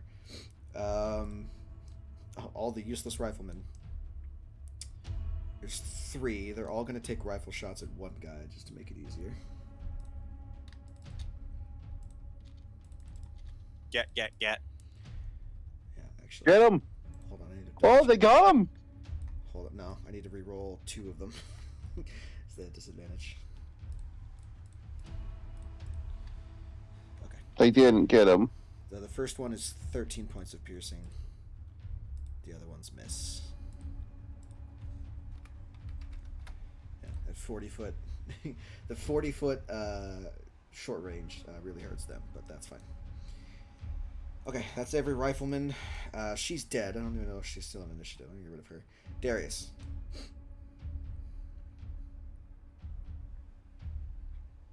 Fantastic. Ursula still in monkey form.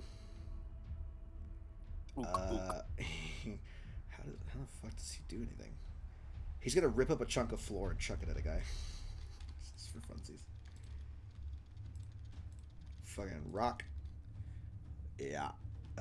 23 points of damage to this guy here, next to all the other knights in the spiritual weapon, which stays there because it's not concentration, I suppose. That's Ursula's turn. Brahm. Yeah, they're just like a wavering, like, spiritual up in there. It's gonna move. Actually, does he have to? I don't think he does.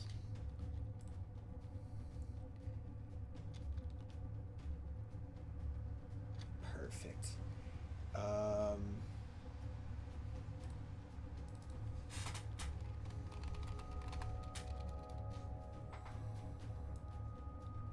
Oops.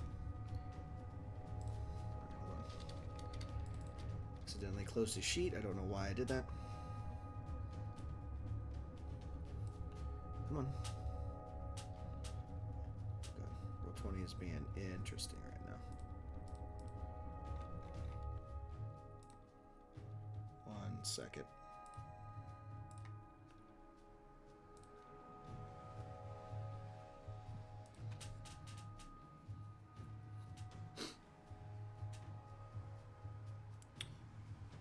Alright, it's taking too long. I'll just roll it manually.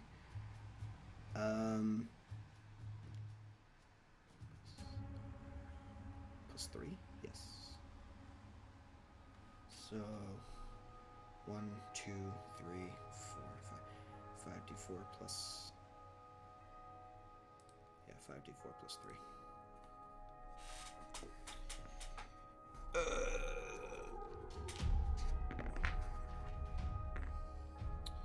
That is 4. 4 and 6 is 10. And 3 is 13. Darius, get up with 13 hit points.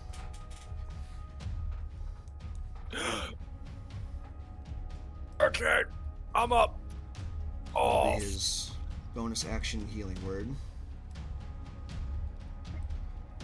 And then as his action, he will toll the dead on the guy with 4 hit points left.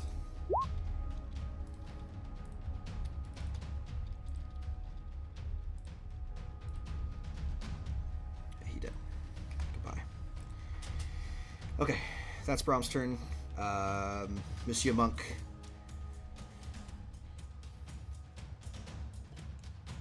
This character wasn't French before, but now since you've been calling him Monsieur Monk, he is. I'm not doing the accent until I have a cleaner mic, but he has a very thick, gravelly French accent. Very thick French accent.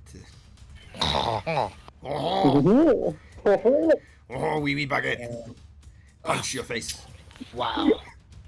all right, so that's fucked. I want to do something stupid, but I I apologize also for nothing. want to kill people.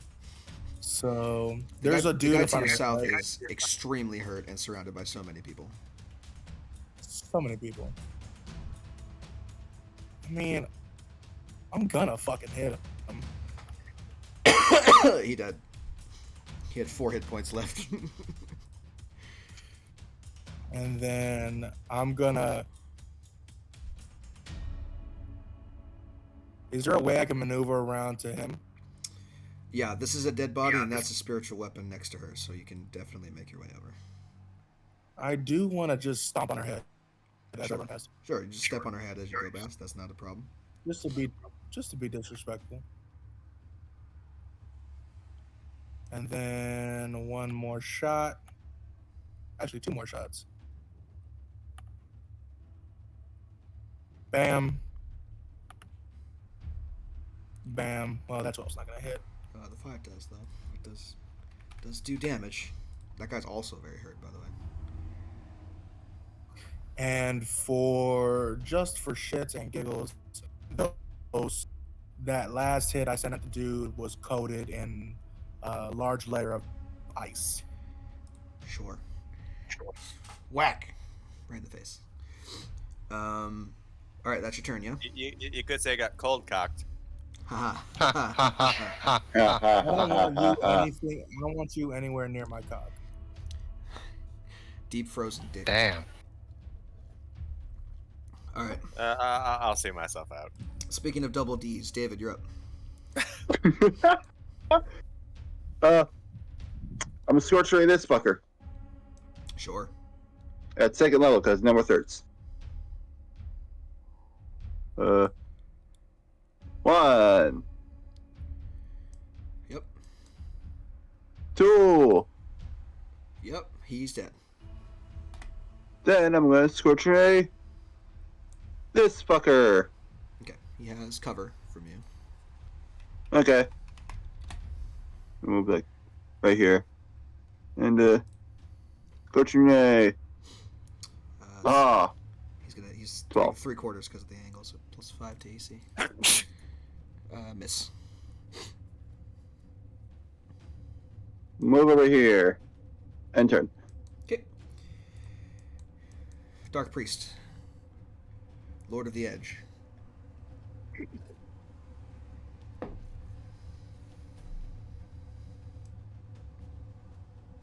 Valerian, that's you. Sorry, Lead just singer tried of to a- decide what the hell to do. Lead singer of an early 2000s pop punk band.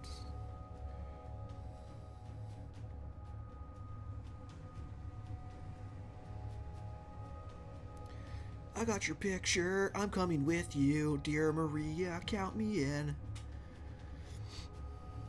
Now I'm going to hit this guy with Chill Touch. Okay, go for it.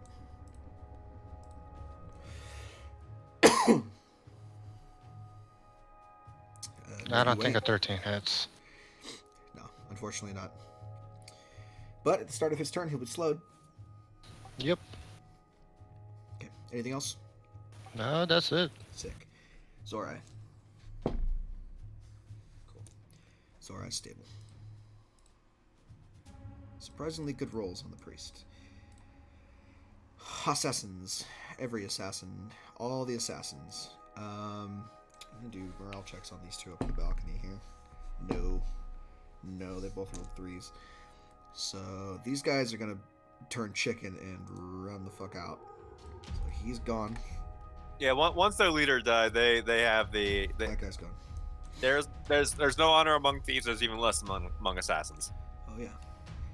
All 3 of these guys are gone. This guy, even with his 20 feet, if he dashes, he has 40. He can still get out the window, so I'm gonna just get rid of them. This guy has a little bit further to go. He's gonna 60 feet, sprint that way, jump out the window here, sail off into the distance. And that's the end of the encounter.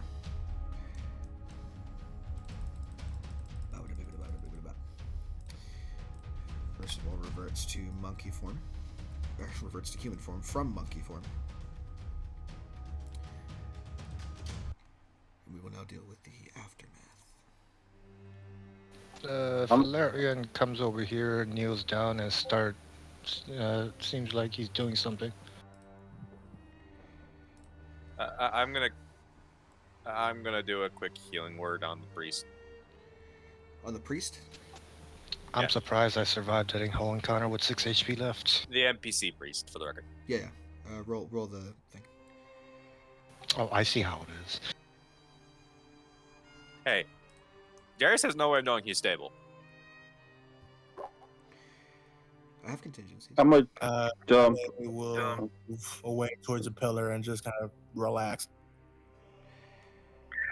I'm ritually casting that, by the way. Okay. Anybody else hurt? Make a persuasion check. Valerian. Oh boy. I'm bad with these. That was a question from Darius to everyone in the room. I would like to answer, but I'm sort of ritual casting stuff, so you hear me mumbling something. Well, But you did see me raise my hand.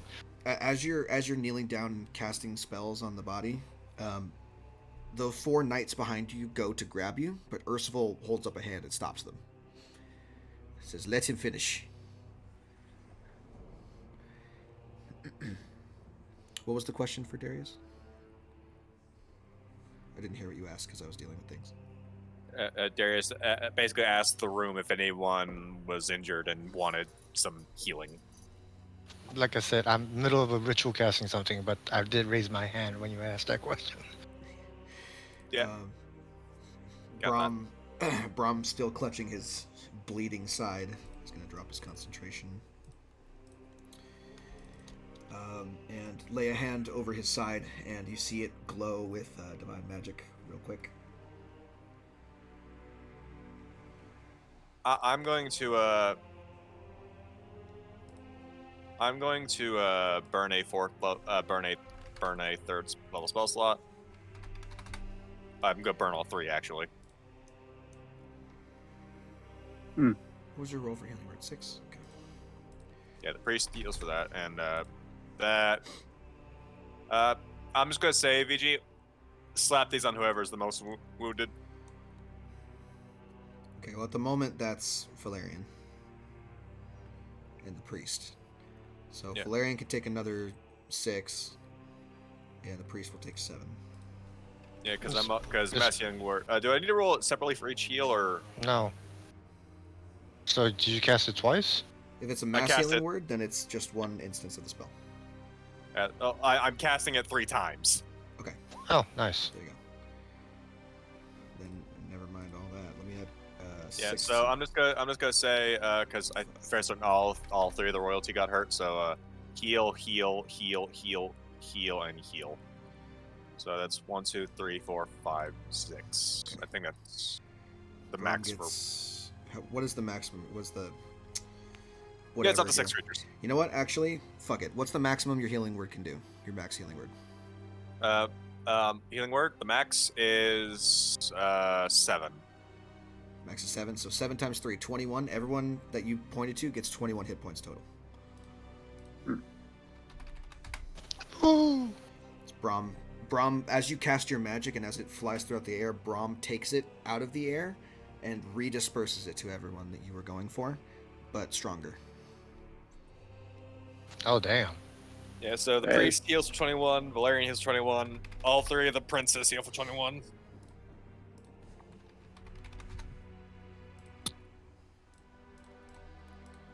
Tell me when I finish casting. Yeah, this is immediately after the battle. Anyone else doing anything immediately after the battle is concluded, and all the Oh. assassins have bailed out the windows. I am picking up Xanavor's gear. Sure. Okay.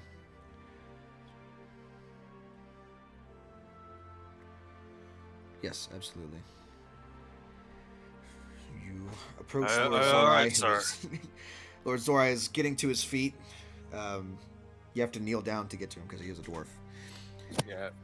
Oh, I have you to thank for my life, and you, my prince. What in the world was this? Ursula, from the side, just has a snide remark, just goes, "It was obviously an assassination attempt, you buffoon. What I want to know is how our royal guards let these people past us. Well, I assume we will find out soon enough."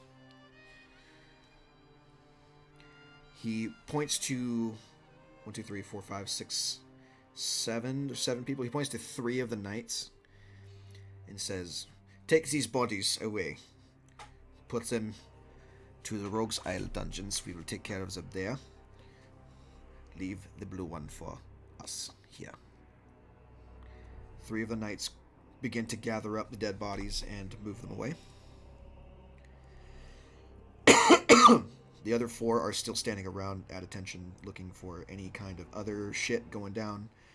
The riflemen still have all their guns trained on everyone in the crowd here. Redka's still cowering behind a pillar. Just goes, "Are they gone? Did they run away? Are we good?" To which Braun replies, "Brother, I believe we are out of danger for the moment." Aye. He still looks pretty pained from the wound that he took. If you allow me, my lord. Hello, you what? What are you doing? I can help with your wound. I can too, if you let me. As expected, please.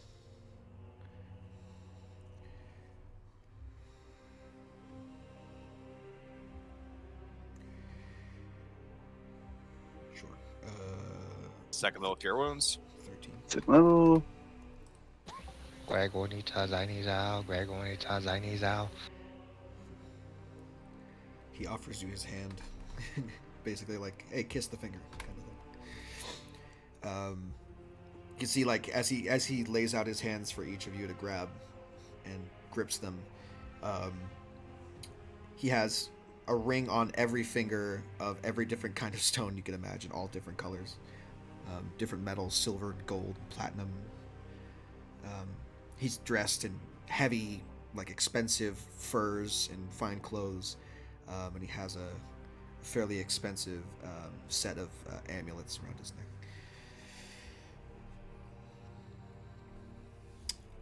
Right about now, right as everyone's kind of figuring out what's going on, bodies are being gathered, people are recovering.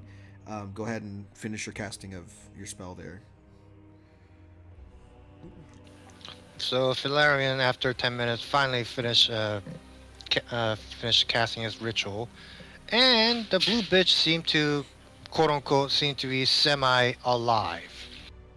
Is not breathing, but opens her eyes. Filarion finally stands up and bows to Brahm, saying, "Your Majesty, if you would like, this creature will answer 5 of your questions." Does Galay hear anything whenever she sort of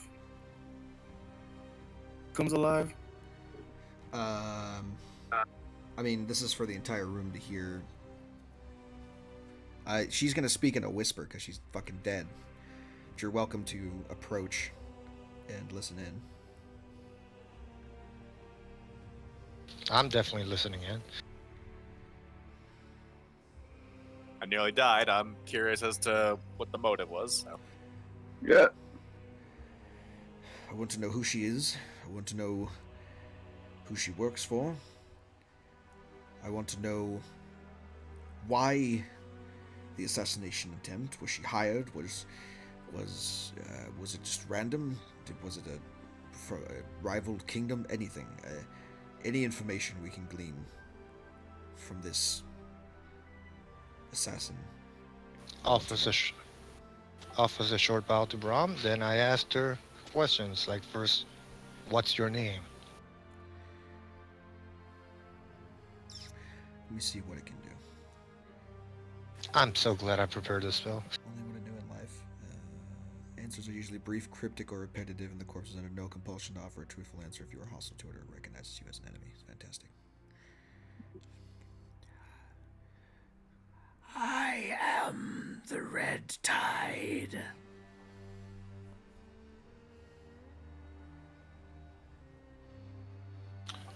Who hired you?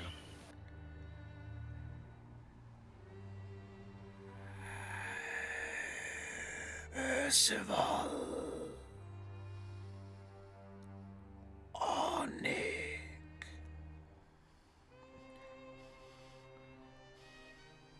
Percival at this raises his eyebrow and draws his rapier and immediately points it at her. That's a bold-faced lie and she knows it.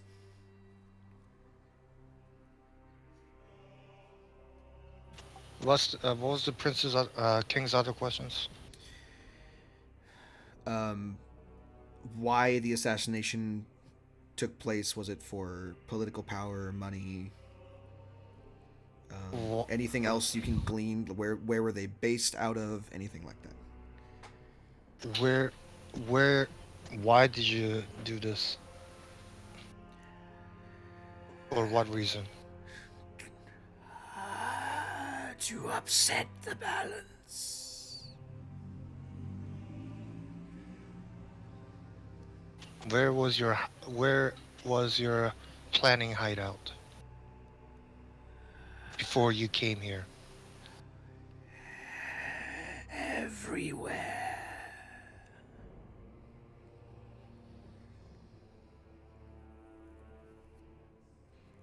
Out of character. I believe that was 5, wasn't it?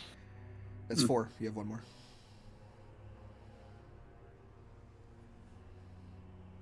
I give all the information so far I heard back to the king, even though I know he could hear it. I have one more question, Your Majesty.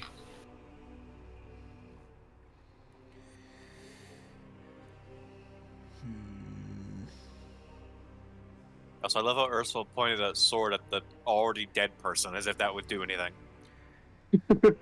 That's good if what she said was true. If it is, my brother and I are having words. How many of the question you answered was truth and how many was a lie? A little of both. And the corpse sinks back into death once again. At this point, Galay kind of just. I have a lot of dealings with the dead. They are not obligated to truth or lies. Everything she said could have been false. Everything she said could have been true. But it is something to go off on. At least we have an idea where to start looking. Even if she was charged to just lying through everything to cause trouble, that is still a lead.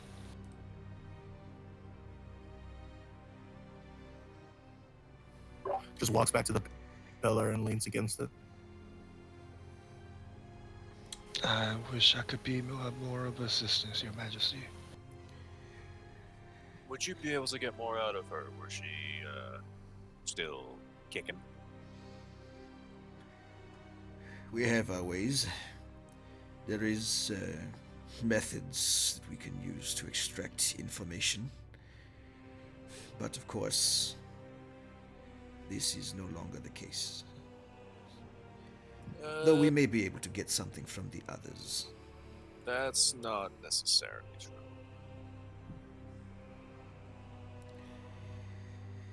Well, what we need And I is... draw out a rather ornate looking diamond. It's been more than a minute. Oh yeah. It's been at least 10, unfortunately. Okay. Oh yeah. Fair enough. No. Wait. No. It's been too long. Sorry. Yeah. But we have other bodies to question as well. Given the nature of this attack, the 4 of you will be confined to the palace. I will deal with you in the morning. My brothers and I have much to discuss. As Your Majesty wishes. Priest, I believe I look up at him when you said priest. a truth spell is in order. He's addressing Lord Zorai. I know that, but just like... Well, Lord Zorai says, right away, my prince. Step this Good. way. good thing I'm not expected back at the forge anytime soon. And That's what the. Anyway, anytime soon. you 5, lead those 4 to their chambers and retrieve them in the morning. We will have a discussion then. Would I be dare to presume to ask for sustenance, Your Majesty?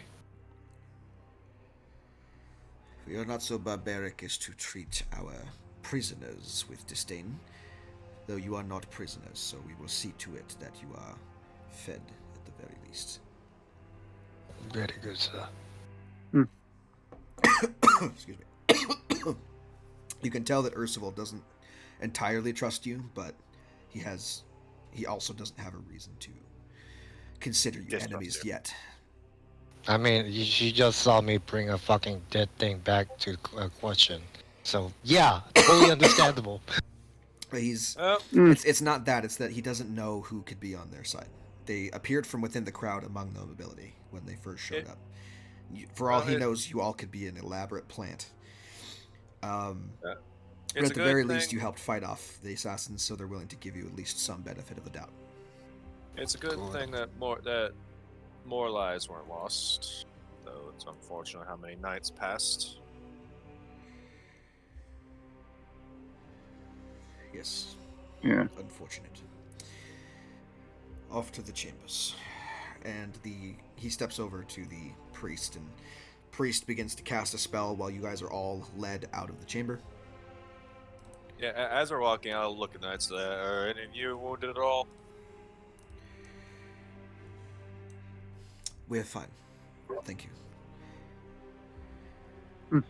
Now, as per the prince's orders, you are not allowed to leave these chambers. We will have a guard posted outside your door at all times. If you need anything, let them know, and they will alert those who can fulfill the requests. Otherwise, you are confined to this room. Valerian would like to come up to the person and say, "May I request a simple loaf of bread and water then?"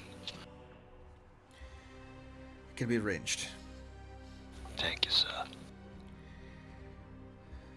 You are each led to your own private chamber, and the doors, when they close behind you, are locked by the guards that led you there.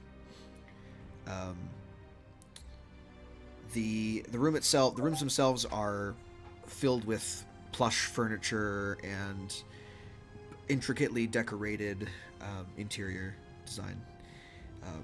There's a large king-size bed in each room with probably the most comfortable sheets and pillows that any of you have ever seen before in your lives. This is basically it for the day, unless anyone has anything they want to do.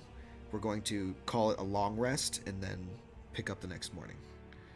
Can I resummon I Cinnabor? was on the way Oh. to the chambers. I would like to not like basically settle up alongside this red dragonborn traveling with us, and then Draconic ask, "Are you from the Expanse?"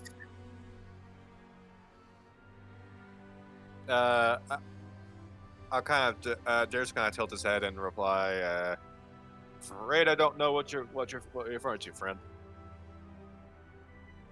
He just kind of grunts and nods and moves forward. That's it.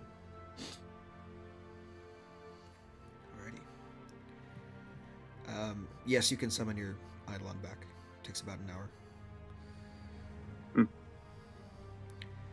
After about an hour, the soothing tones of a harp play, and from the sky itself, for opening up above your head, your angelic Eidolon reappears. And Ivor says, "Well, it's good to see you're alive, Master. May I ask what happened in my absence?" More knights died. We got confined here. We killed most of the assassins, at least half of them. And we're confined here for the night. Welcome back. Well, I am glad to see you're still living, at the very least. If there's anything I can do to soothe your wounds or anything, please let me know. I was luckily not touched, but I do believe I need to heal you back up.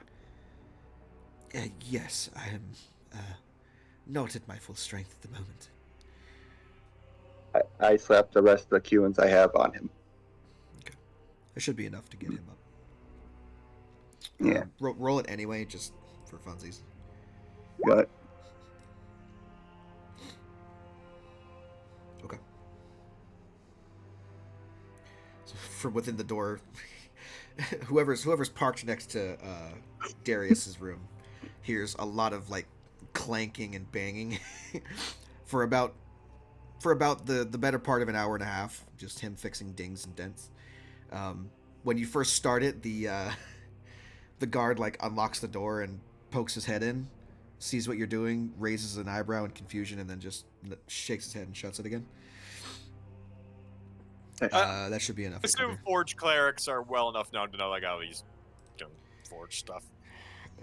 Well, I mean, as long as you're not, breaking the window and leaving, they don't care.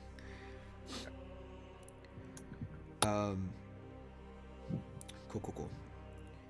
Unfortunately, you don't necessarily have an anvil to do that on, so you do ruin a piece of furniture in the meantime. The poor ottoman is destroyed in the process, but I would need an anvil. they're the royal family. It's fine. They can probably get something. They could probably get a new one. I forgot I would need an anvil. Oof. Alrighty. And I doubt I could have asked for one. And they would gotten me one. I don't think they would give you an anvil. It's like, weird request and no. Wait, couldn't you use your channel ability to make an anvil? Oh no, I couldn't. Never mind. Maybe? It depends on how much an anvil costs, I guess. Yeah, how much does an anvil cost? I don't know, I probably. looked it up earlier, and a small one costs 45 gold. Oh, look at that. So You yeah, could I just could've. make an anvil. Yeah, I'll just. All right. So after, after however long it takes, you conjure an anvil in front of you. Don't you have to spend the gold to do it? No. Hmm. Or does it just happen? Or do you still need materials to do it? Don't you need raw materials? Yeah, I still need the amount of like iron, but Yeah. Unless you want What to I- sacrifice, some of the random metal fixtures in the room to make a very tiny anvil. I could probably cannibalize like my mace for it, because I could just put You my mace do back together know later. how heavy anvil is, right? Yeah. Well, Okay. I'm just saying, like I could cannibalize stuff for it and then just undo it before I go to sleep because I have 2 channel divinities. Also true. Yeah, so when the guard pokes in, he sees me beating away on an anvil on my on some of the sections of my chainmail.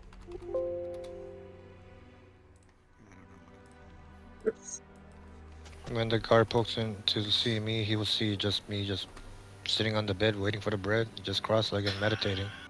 With Smith's tools? Smith's tools wouldn't include an anvil, would it? Smithing tools? No. No. Yeah, I figured as much because I remember that I had No, those. they have a specific weight to them that does not include the weight of an anvil. Yeah. Alrighty. So if there's nothing else, Valerian gets his bread and continues to meditate through the night.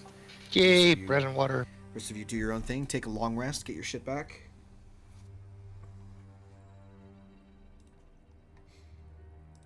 I'm gonna look up an anvil because I can't find it in the compendium. Guards just hear like occasionally just random mutterings throughout the night. Hushed but still audible. What is everyone's passive perception? Mine is 16. Okay. 14. 17. 14. Okay. So the 2 clerics then have above 15, yeah? Yep. Okay. Both of you, your ears, or whatever passes for them in the case of the Dragonborn, perk up at some point in the night around midnight. There's a commotion outside your door. Lots of clanking armor and people running. But you don't hear anything said. You just know that something's going on. I would kind of go over to the doors and ask what's happening. The guard turns to you and says, "Back to your room. It doesn't concern you." If you say so.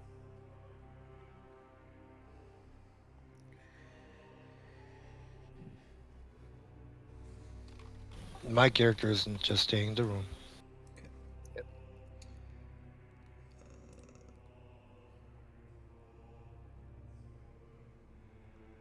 There's no official anvil, by the way. there's a fake anvil on dandawiki.com. I'm pretty sure. Yeah, it's a homebrew anvil. I mean, I'm fairly certain an anvil would be less than 100 gold because it's basically just a block of iron. Sure. Anyway, so the morning comes. You all awaken, feeling refreshed, whatever it is. Nothing else really happens during the night that any of you notice. And right around, call it 8 o'clock in the morning, you guys are dressed and awaiting your summons. The guards open your doors, say, "King Ursula has called for your presence in the royal throne room. We are to escort you. King Ursula. All will be explained. Come.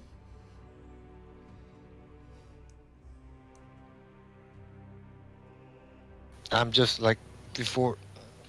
Oh wait, I'm half elf, not full elf. Basically, my character after waking up was using prestidigitation to make himself presentable before they show up. Is that alright or no? Yeah, that's fine. Cool. You probably need to do that at some point. Get all the blood off. Precipitation. And mending. And mending. So, the group of you, flanked by about half a dozen guards, are led back to the throne room at this point. And you enter through the same door you left from. Here, Ursula sits on the throne, his bloodshot eyes betraying his lack of sleep. You see the golden crown which was once placed on his brother's head now rests on his. You are all lined up in front of him, noting the dark stain on the marble at your feet. After a moment, Ursula addresses the room from his seated position above you. I have brought you all here before me to discuss a matter of great importance to the kingdom and to myself. Those who have perpetrated this atrocity upon my family cannot be allowed to escape justice. I have brought you all here to offer you the opportunity to bring about this justice. In return, I can provide you with whatever you desire. Land, money, titles, pardons, whatever it is, I will see it done. Once the red tide is no more. These murderers may be dealt with in whatever manner you see fit. Capture them alive and bring them back to me, or kill them wherever you find them. It makes no difference as long as their kind are wiped from existence forevermore. To this end, you will work with a liaison who will report your progress directly to me, and who will provide assistance tracking the red tide to whichever holes they crawl into. Follow Praetor Grimvale out that door if you accept this offer. He will tell you more about what we have persuaded the assassins to reveal about themselves thus far. He gestures to the side of the room, where you can see an albino drow with an impressively muscular build beneath his oddly fashioned armor, standing next to another side door on the other end of the room. Isn't that just a normal elf?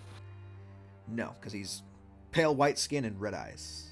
Like reddish pink, rather, because drow already have red eyes, but it's like reddish pink. Got it. What Valerian just offers a bow to the king and walks over to the drow. Cool. As you approach, what pale skin you see on him is covered with jagged scars, and looking into his blood-red eyes is enough to send a shiver down your spines.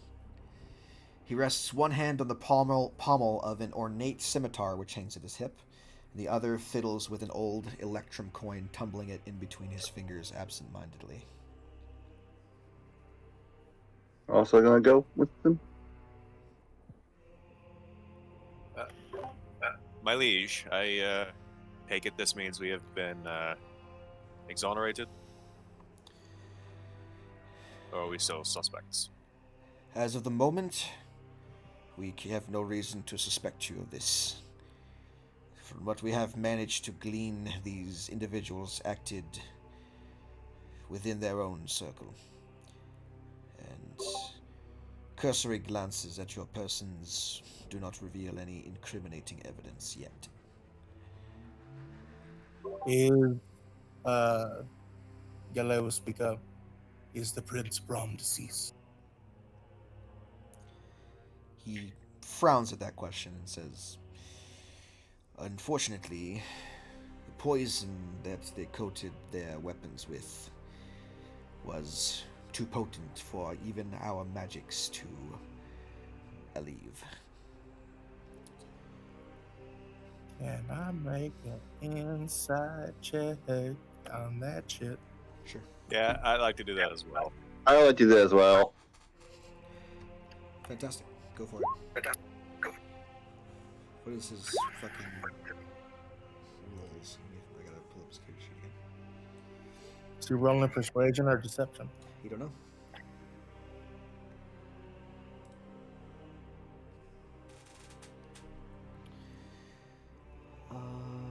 +9. Okay. David, you can't tell what he. You can't tell what he is, really is. He's hard to read. He seems to be telling the truth to you. The other two, you guys are fairly certain that he's being truthful. Okay. I just nod to him and move. Let's see. Where was it? Was a What? variant of the. Where was the thing? I wrote down the actual poison that was used. I need to fucking find it in my notes here. What poison was on the motherfucker's knives? Yeah, because we all Because got that goddamn. same poison. There's a lot of poison there, but the one that was used was a variant of the Midnight Tears poison, undetectable until midnight when it is its most deadly. Would that I were put there could have maybe saved him. Our other magics could not avail us. I doubt that you could have done anything to alleviate his death. But what is past, and retribution, I hope, will be swift.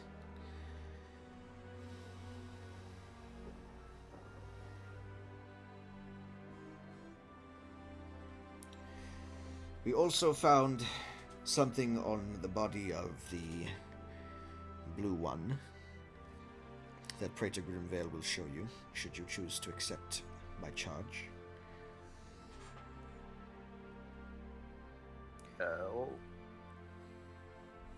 Once questions were answered, fucking. Who are you? Darius. Who done it? Where'd you come from? And once Darius's curiosity on the state of the prince and the late prince and their current status, whether or not they're going to be in irons for the days out, he'll approach the drow with the relish.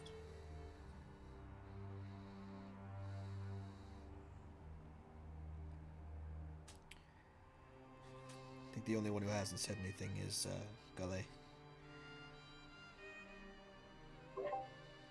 Gale holds Gale holds fuck, I keep forgetting the prince's name. Or The king's one name on the now, throne I is guess. Ursula at the moment.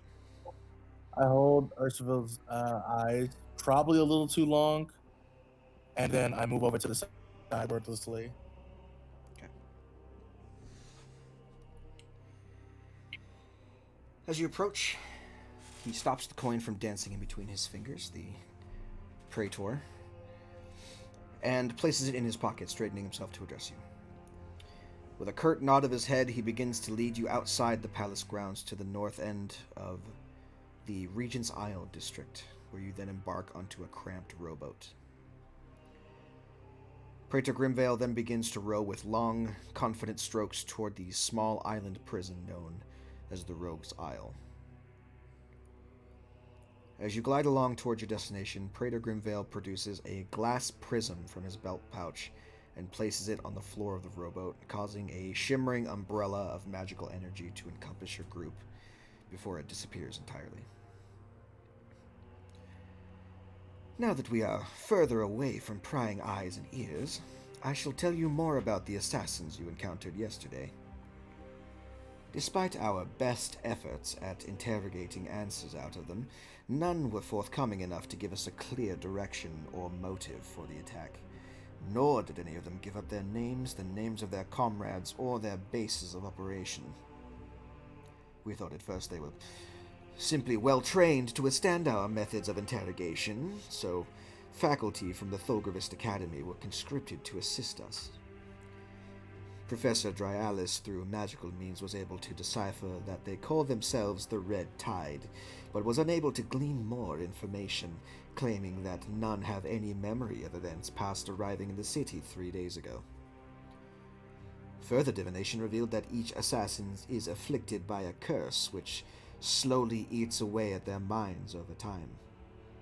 Whoever organized the attack clearly anticipated their capture and made sure they could never reveal their secrets willingly or otherwise. That is where you come in. We have it on good authority that some among you are practiced in the divine arts. We'd like you to use an alternative method of interrogation, the same you used in the throne room the day before, once we arrive at the prison's dungeons. Everything you need will be provided for you.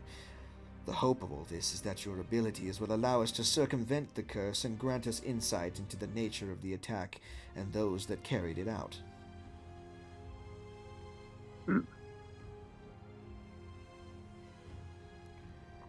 Praetor Grimville leads you into the Rogue's Isle prison itself after you dock, where you pass incarcerated criminals chained to the walls with iron manacles, some studded with pale green shards of arcanite.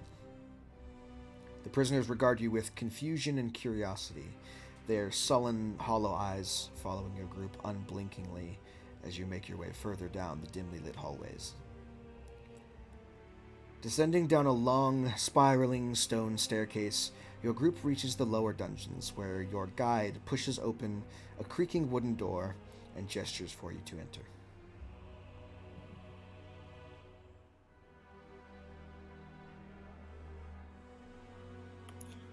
I'll enter first. I'll go second. I'll go third. And by default. Mhm. I'll go zeroth. Inside the room, I don't know. Inside the room, laid out on tables spaced throughout, are the bodies of the assassins that were killed in yesterday's attack, stripped of their armor and weapons, which lay on a table in the corner of the room. A female figure covered head to toe in white robes paces slowly back and forth between the bodies, sprinkling salt from a small pouch onto the corpses. As you regard this odd scene in front of you, it comes to your attention that each assassin also has a copper piece placed over each eye, stamped with the profile of the late King Mestra Onick.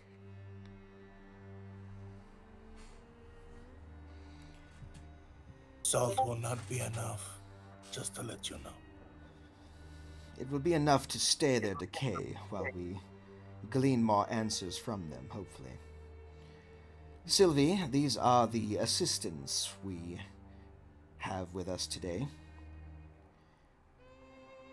She silently nods to you, to your group, and backs away to the end of the room, patiently awaiting whatever you guys have in store.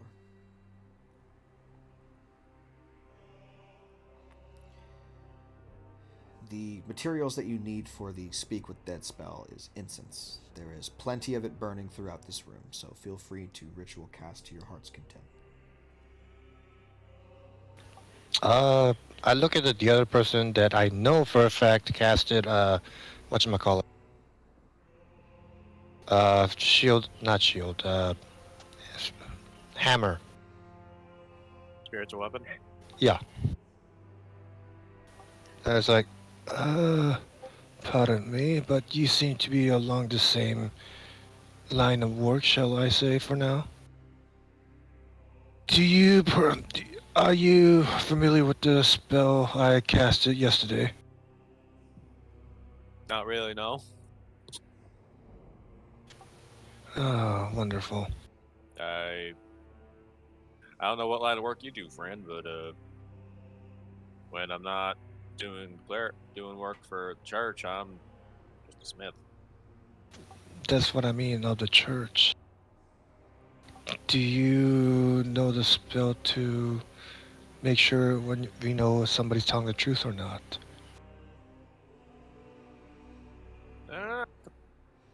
To be clear, you're familiar with these spells, even if you haven't casted them before. Yeah, I know. Others. You've seen others have to do that at some point in time. Oh, the one about not lying. I'm somewhat aware of that one, yeah. Very well. I will prepare my spell if you will prepare that spell. It will. I have a question. Okay. What were you gonna say, Valerian? I was just going to ask Hunter's character to prepare to cast Zone of Truth, and while I speak, cast to Speak with the Dead. I don't have that spell prepared though.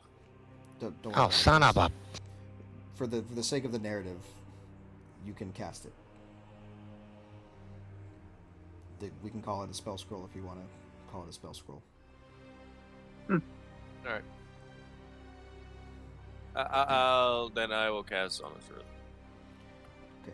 What was the question from Galay? Would you say that I'm like more accustomed to talking to the dead, and I would have more sway or pull? Make a religion or an arcana check, your choice. I'm not particularly good at either. I have +0. We'll go arcana for shits and good. 14. It's possible.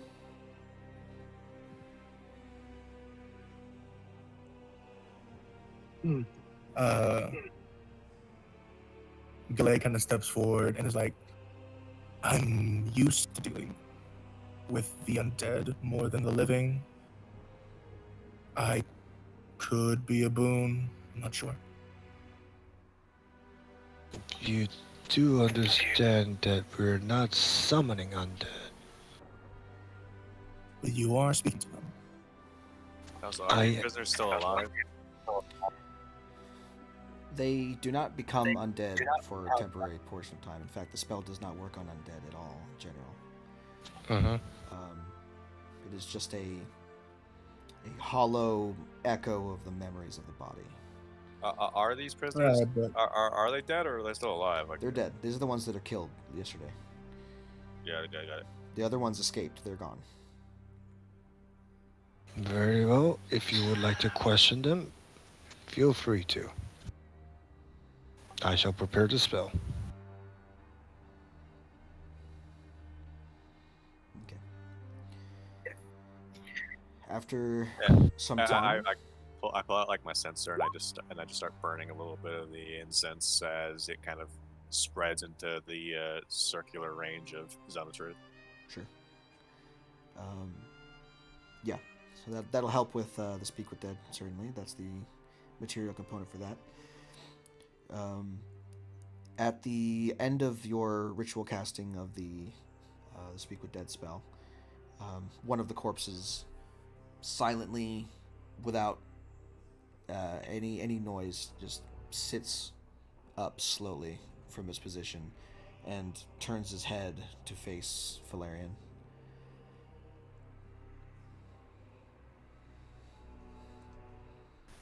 I motion toward the monks that I believe you are up.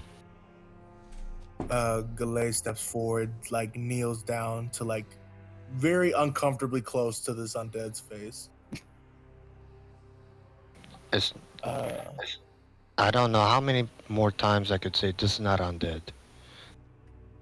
It's not undead, but You know what I mean. You It's motherfucker. Technicalities.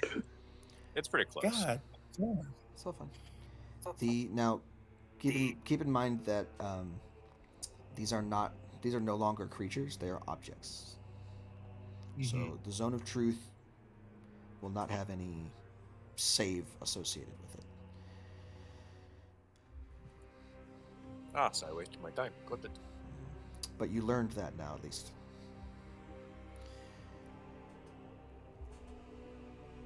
How did you arrive in the city?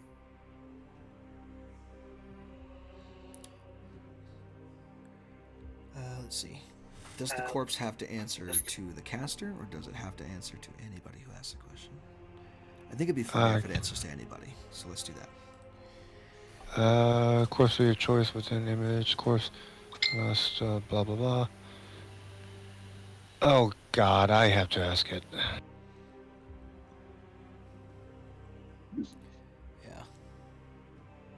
Yeah. Fuck. It does say specifically you. Yep. But Well, for the back sake the of fuck up. being funny, because I know that the D&D movie does this also, where they just ask random questions and somehow like a monkey's paw thing happens, I will allow anyone to ask questions, and the corpse can answer any question that is posed in the room. Oh, thank God. Just, I think That it's means more everybody interesting else that way. except everyone else except for person asking questions. Shut the fuck up. All right. Someone else goes, "What's your favorite color?" So what was the what was the first question you asked there? How did you arrive in the city? On foot. From where? From elsewhere. Along the coast. Where did you acquire your weapons and poisons? I acquired them from the Red Tide.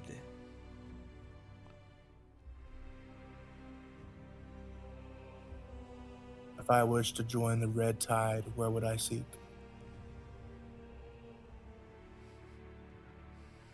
You would seek the Tide herself.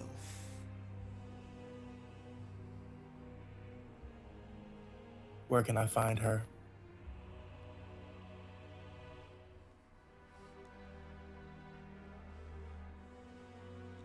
I do not know where she is. Perhaps elsewhere. Hmm. With that, 5 questions have been answered. The corpse goes down. I'm assuming none of the thing triggered the zone of truth. No, It the can't, it's corpse an is an object. object. So Yeah, there's no, that's yeah. There's no telling. Yeah, so not only did I waste my time preparing saying that spell, I waste a spell slot. Yes, it's unfortunate. You cast it as a ritual, didn't you? Dead from along yeah. the coast. You have other Where am I bodies. looking? Oh, There are Zone of several Truth dead is assassins, by the way. Right. Zone of Truth is not ritual. Never mind. Yeah, it's just an action, 10 minutes. That's for 10 minutes. I have a question. Where are we currently? Like, we're in. You are The in dungeon. the dungeons of the prison that is on a small island off the coast of the central island in the middle of a river in the middle of the capital city Capital city of. of Onick. Onick. So if you Okay, go to, so I think we're I in- have a handout for it. If you go to handouts, maps, Onick capital map, and zoom in, you can see Rogue's Isle off of the coast to the right of the central island. They said they came in from along the. We don't actually have a map of the city. I should have showed it to you. It's not in the map handouts. You are correct. Only I can see it. Hold on. All players. Okay, try it now. There we go.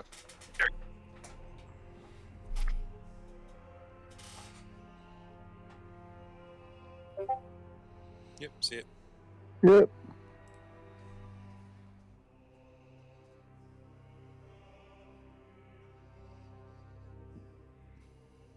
I see.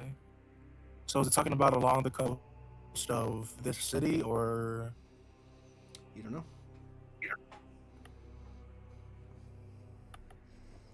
The answers you received are the answers you received. That being said, there are other bodies to ask questions of if you wish. what nature of questions would you like us to ask, Max? Find out where the hell they're coming from.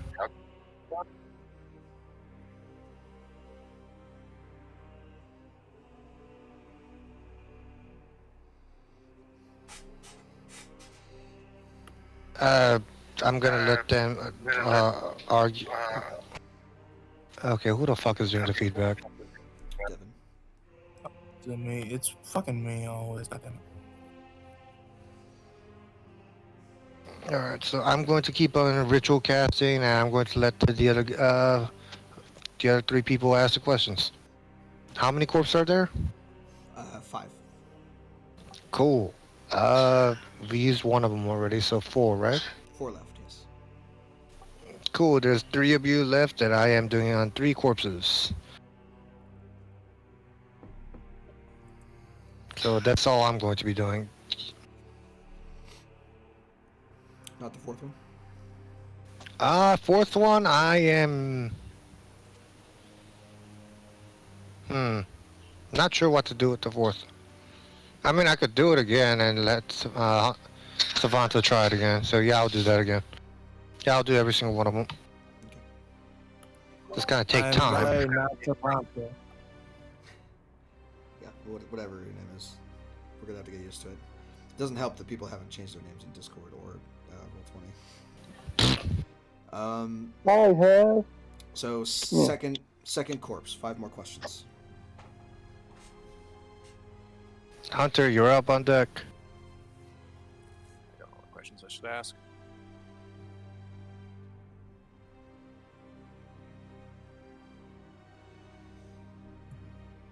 I mean, technically, we could all just keep on asking the same question. They might lie, but some of them may actually tell the truth, so we could figure out from there and filter it out.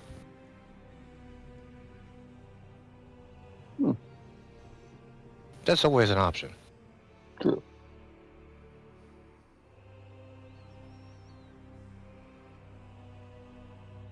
All right. I'll find some questions.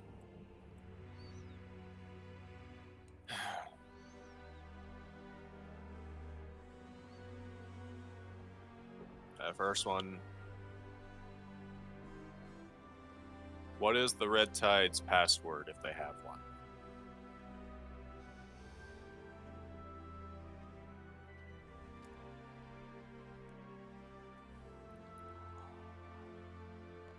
BG speaking, I can't hear him. I'm thinking about how I want to respond to that.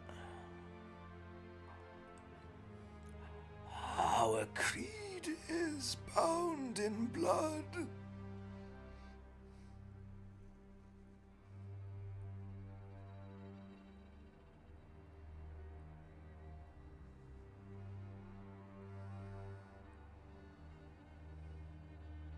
Are you operating on other continents?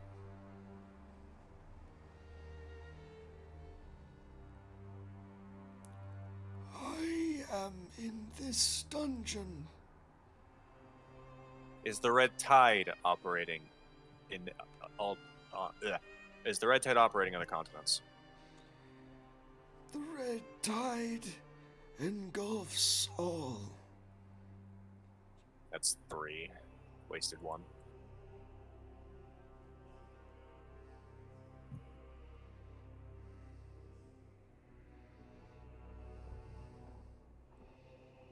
What is the name of the blue woman that led you? She is the red tide.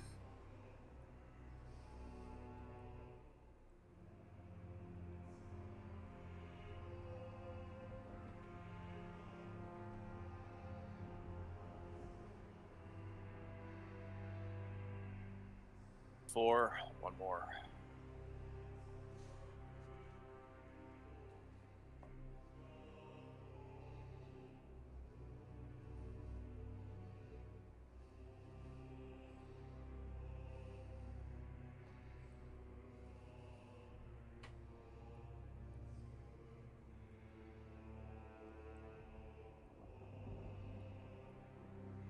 How did you sneak into the palace? Disguised as a noble, we were let in without issue.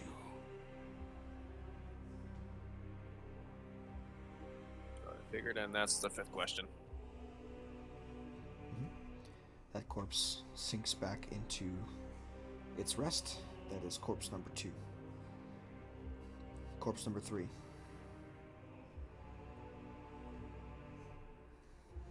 Who's on deck? David's the only one You. who hasn't done anything yet. David. Yes, I'll go up. And I ask, are there any other red tides? We are many.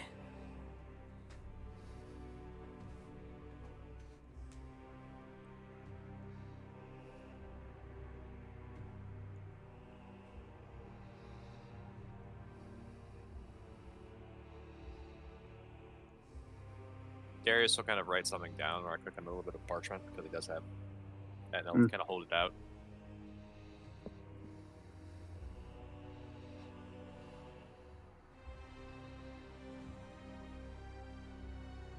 Because they have to answer verbal questions, so showing a written one to David.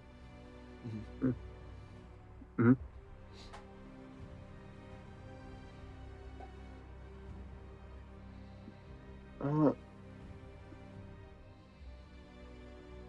sorry, my brain trying blanking questions.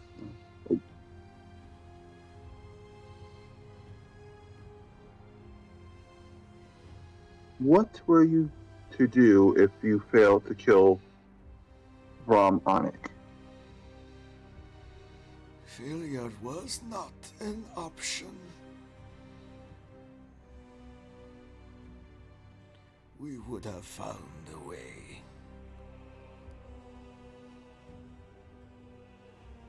And that answers a little bit more than what this quote probably intended. Because that tells me that that Brahm was the sole primary target. Everyone else, secondary concern. Hmm.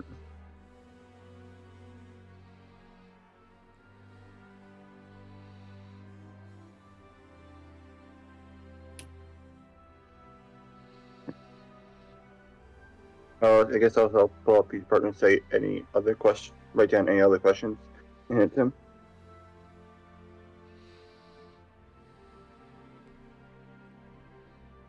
I mean, you only asked one question. There's still four more, dude. Just ask There's two. 3 more, Oh, and two. I cannot think of any others.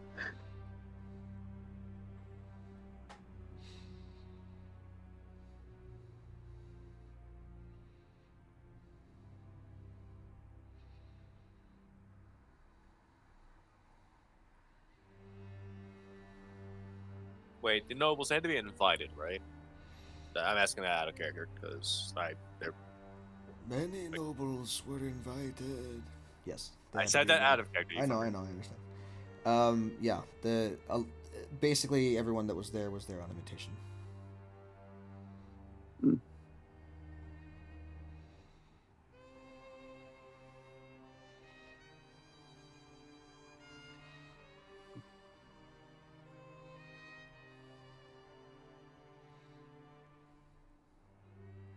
How did your group get an invitation to the coronation? Our skills apply to more than just dealing death. So they forged it. Answers Yeah. that. What was that name that the blue woman mentioned again? I just out of character because Bones is a dumb fuck. Darius is not. I don't remember what you were referring to. When she asked the question who sent her, there was something Onick. She answered Ursula. She said Ursula sent. I thought she said a different name. Nope. She Nope. told you that Nope. Ursula. No, sent. she said that the prince said her, but the dead can lie. So I'll ask this. I'll ask this one if it's alright with you. Mm-hmm. It is all right with me. Fuck you. Who sent you? The Red Tide sent me. I serve at their command. And that's your 5. Alright, that first question should be for next one is the who sent the red tide, because she said Percival, but if someone else says a different name, then we know that she was bullshitting. But if they also say the same name, because they have no way of being able to corroborate. Yeah.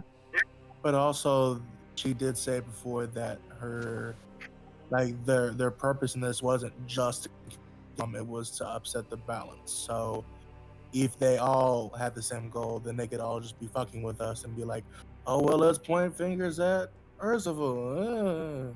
Well, no, if they give different answers, that means that it means that it's if they give the same answer, it's more sus. If they give different answers, that means okay, they were probably bullshitting on that one. Wait, so there was nobody we captured? Yeah, no, Alive? everybody died. No. All Everyone dead. everyone either died or ran out the windows. No one managed to catch anyone else. Even the one that was in my Um, slow aura? Yeah. He dashed, he God had 40 damn. feet, and 40 feet got him to the window, and he dipped out. God damn. I think what I'm saying is I think if it's all the same answer, it's not sus. It's just a part of the plan. That's my opinion. It's still worth checking though. True. That's literally what I said. I mean, you guys, when I said you guys could each pick a person and ask same question over and over, and we could just compare and contrast.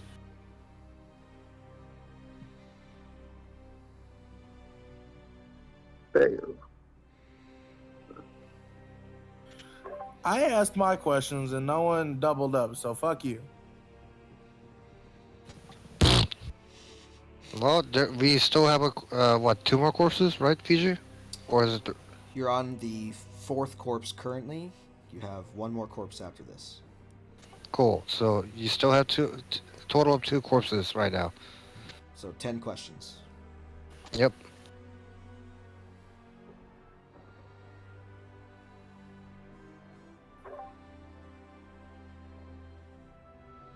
I'll ask it again. If I were to want to join the Red Waves, the Red Tide, where could I find them?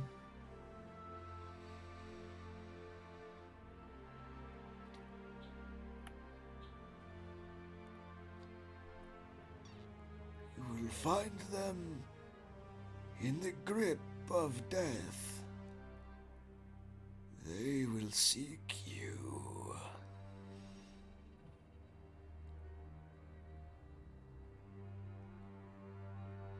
Mm.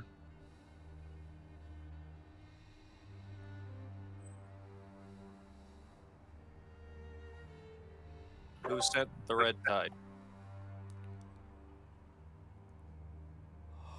Our leader.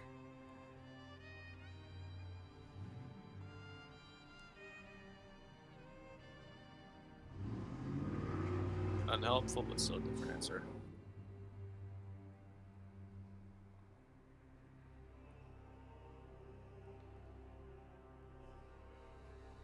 Alright, I'll leave you guys be for the rest. Actually, you know what? To what were you referring when you said the Red Tide? The group in general? Yeah. Okay. Then that answer stands.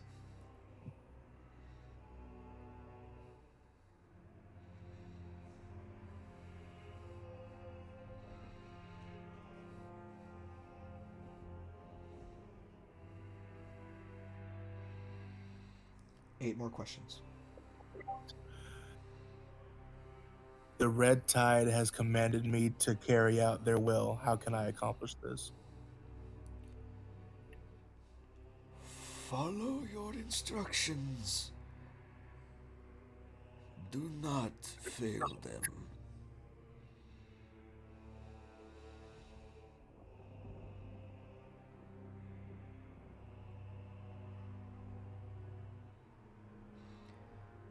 To that, Praetor Grimvale pipes in and says, "We did find a rather cryptic message on the body of the blue one.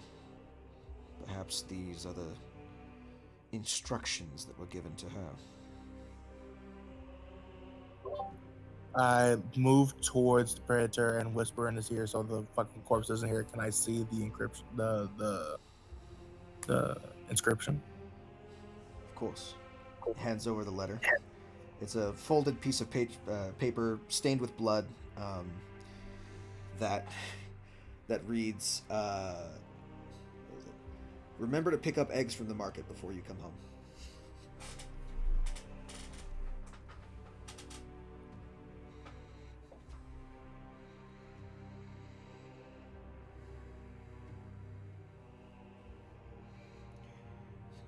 Clearly, it means something, but what it is, we can't tell. It appears to be some sort of magical cipher, though. That much we were able to discern. Magical cipher. Yes. Though the nature of the message that is hidden behind these words remains a mystery. Fuck it, we ain't got many more questions. I'll throw a stupid one out.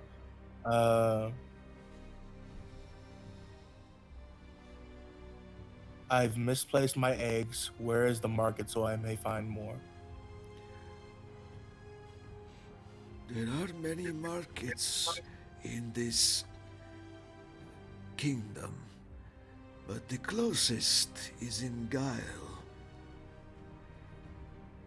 Waha! I whisper back. I think the eggs refer to the weapons and poisons they were using. Fair enough. And that gives us something to work with here.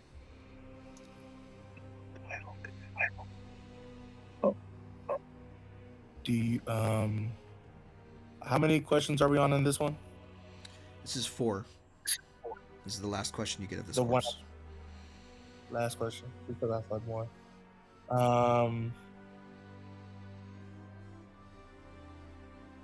What is the name of the person who sells the eggs in Guile?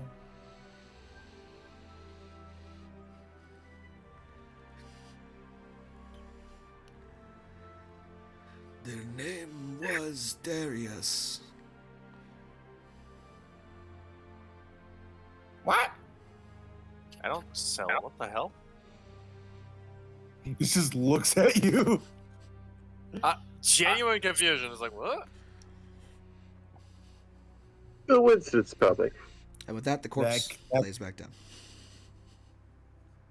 Did you say your name? Did you say your name? He addresses Darius and Draconic. Did you say your name while you were in here? No. Darius is like pure confusion. Like even like a negative in wisdom would see this guy doesn't know what the fuck's going on. I don't. Did you say your name in the throne room? No. Let's see. So there would have been no way for the corpse to. Have I done any bulk orders recently? Maybe someone used me to buy a bunch of basic shit. There wouldn't be a way for the corpse to know your name, even to VG. see. Oh, sorry. Oh, you're finished. Apologies.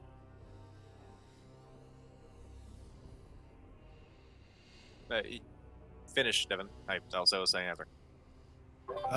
There would be no way for the corpse to know your name, so they couldn't be they couldn't be lying about you specifically. No, well, I'm not the only one. I'm not the only Because- Darius and Onick. Unless they did their homework real good and knew every single motherfucker that was gonna be up. Which wouldn't be surprising. VG, have I done any bulk orders at all in recent months? First, you have to answer me. What town do you normally hang out in? Like, what's your hometown?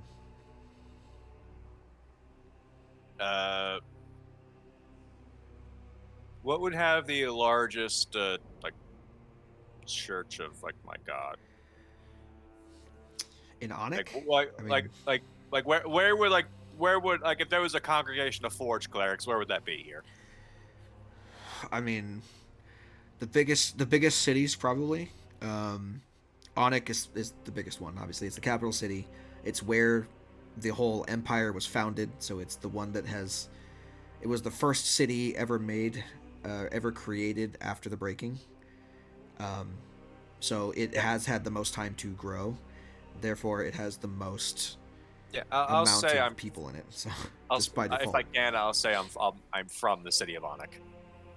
Okay. Because it makes sense for like a first generation, like because my mother was Darius' parents moved to Onick came to Onick from like another continent, and then Darius was born here.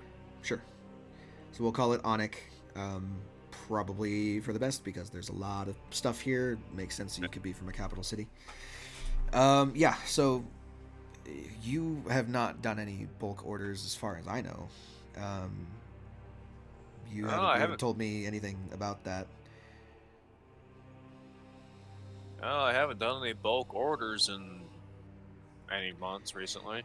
Yeah, your fortune that you had at the start was built up over many years of Yeah. honing your craft. So Honestly, it's not till fairly recently I even got my own little shop. yeah. And even that is just you selling stuff on the side or working in your family's shop. It's not technically yours. So, you guys must be in some other areas then, because I certainly haven't sold anything like this. I don't even deal in anything herbal. So I don't know how they go the poison, certainly. But you do make weapons. Perhaps a constant purchase over time? Exported to the coast? Did you recognize any of the daggers that were used or short swords? Do you have any There of is a their collection of weapons on the edge of the room. Their armor and weapons are on the table. if you don't mind, let me take a look, because any smith worth their salt puts a little mark on them to know who made it. Yeah, go ahead and you know where to look on these if you were to put a stamp on them. A couple of them do have your stamp, but others don't. Others have different signatures on them. Okay, these two here have my stick. Who the hell's... I hear T-Mobile. Your god sent you a text. It's like, it's not you. It's not you, it's me. Yeah. Well, if there's multiple different sources, it makes sense that they would diversify their supplies. So you never buy from one place and all that. Is there any from Guile? I'm unfamiliar with the smiths that would live there. I'm uncertain what their signature would be, though you're welcome to take any number of these with you. See if you can't identify them. Yeah, as I was saying, sorry, it was a wrong number from someone in, I think, Honduras. Fun. See, these ones here are mine. I make a lot of things. You tend to don't always remember each one, but everything you make's a treasure. Let me look at the. Let me see. Or the other, maybe see there's some stamps here. Make a history check for me. History. While I look up some smiths. Could I make an investigation instead if I'm just looking for different? Oh no, I do have history. Never mind. I can. This is to remember what symbols go with which smiths and if you recognize any of them. So it'd be history. All right.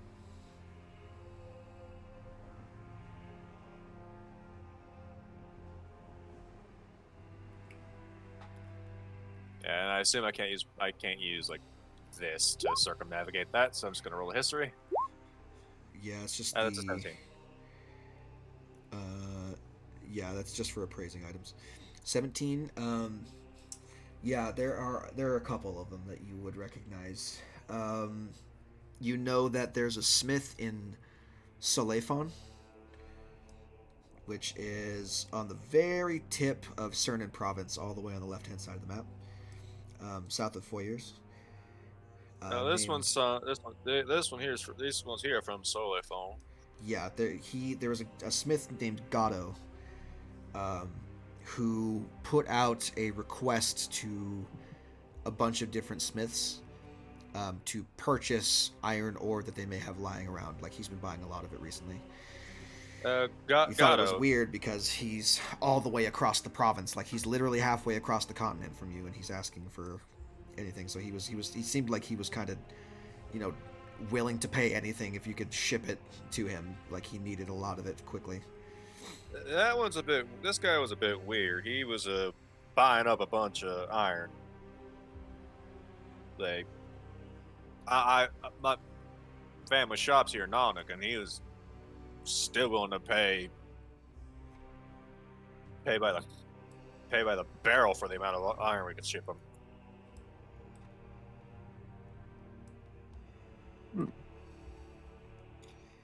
Let's see. I might be worth listening to. There are a number of them from the Sturdy Rivet Forges. He's here from Sturdy Rivet. Yeah, from Corvoy. That's the big factory that you guys visited with the last characters. They do good work. It's a little too generic for my taste. They don't exactly show much of the individual of the makers, but yeah, I don't know. Let me see.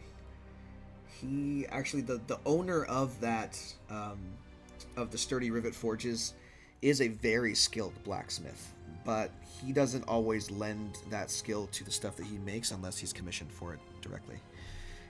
For the most part, they have figured out a way to mass produce stuff, or whatever the equivalent would be in medieval times. Like they can produce stuff quicker than others.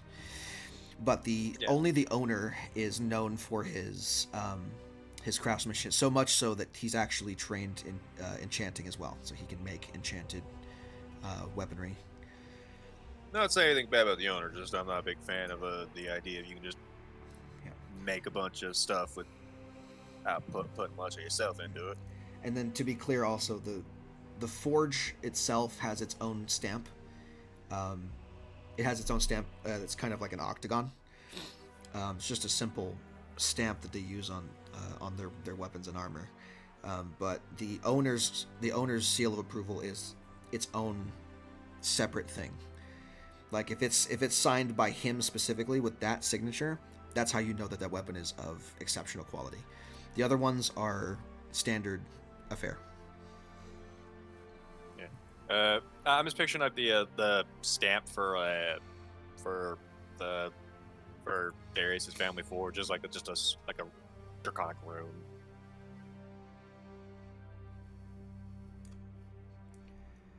So those would probably be the two that would stand out to you. The other ones you either don't recognize or don't think are important. So.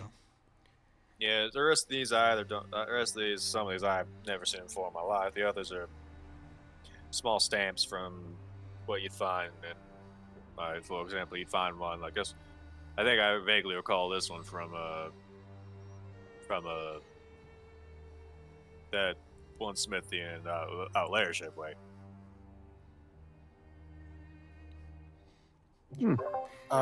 So before the next body gets risen, to be asked questions, can I ask the person who was treating the bodies, dusting salt all over them, have they been examined? I've done my job to the best of my abilities. Yes. I'm Sylvie. I'm the coroner here at the prison. When the prisoners die, they're sent to me for their final burial rites. Would you mind if I gave a couple of them a glance? By all means, this is already highly unorthodox as it is, so... I understand. Who is Sylvie? I don't think this is This is not anyone that you would have known or met before. This is just I'm saying who one is she? person. I don't think you described her. Oh no, I did. She's the woman in white robes that was sprinkling salt over the corpses when you guys came in. She was performing the gentle repose on the bodies. I guess you could say that she's assaulting the bodies. Aha. No. But yeah, both of the clerics would have recognized we get the jokes that. today. Both of the clerics We would have got the recognized jokes. that specific burial process. The gentle repose one keeps them from rotting while they prepare for funerals, and then they're put in the ground after. The copper coin and the salt are the material components for that spell. I would like to examine these bodies, look for puncture wounds. Someone mentioned that they were cursed. I want to see if there was anything I can tell that maybe other people wouldn't look for. Make me an Arcana check. I'll do this. Make me a medicine check and an Arcana check. Do both.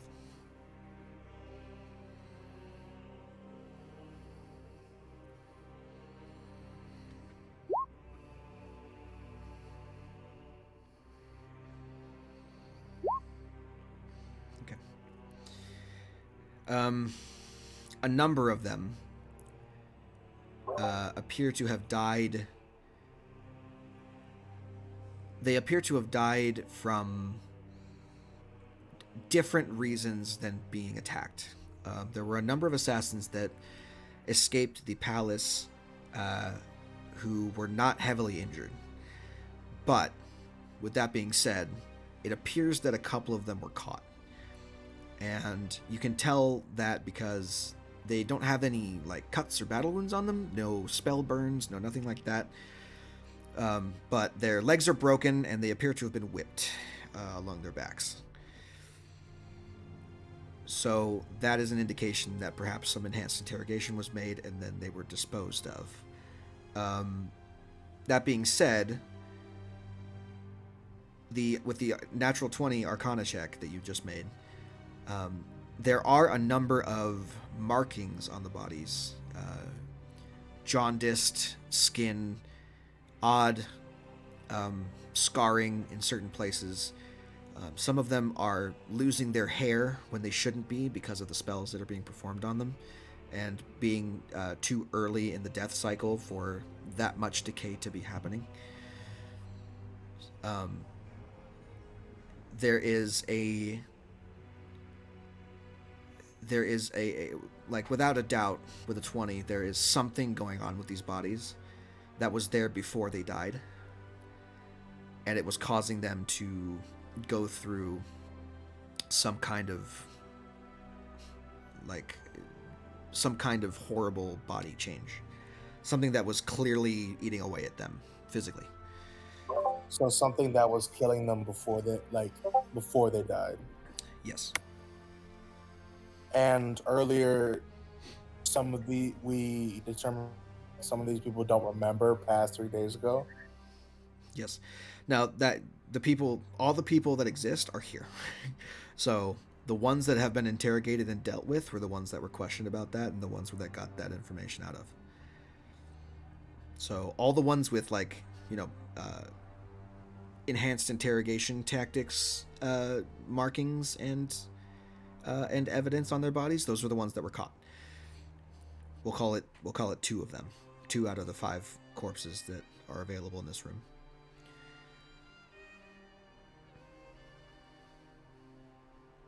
So these people were on their way to the grave before they were killed. Well, a couple of them were afflicted by the curse I mentioned earlier. Honestly, it was probably a mercy to end their miserable existences before it progressed any further than it did.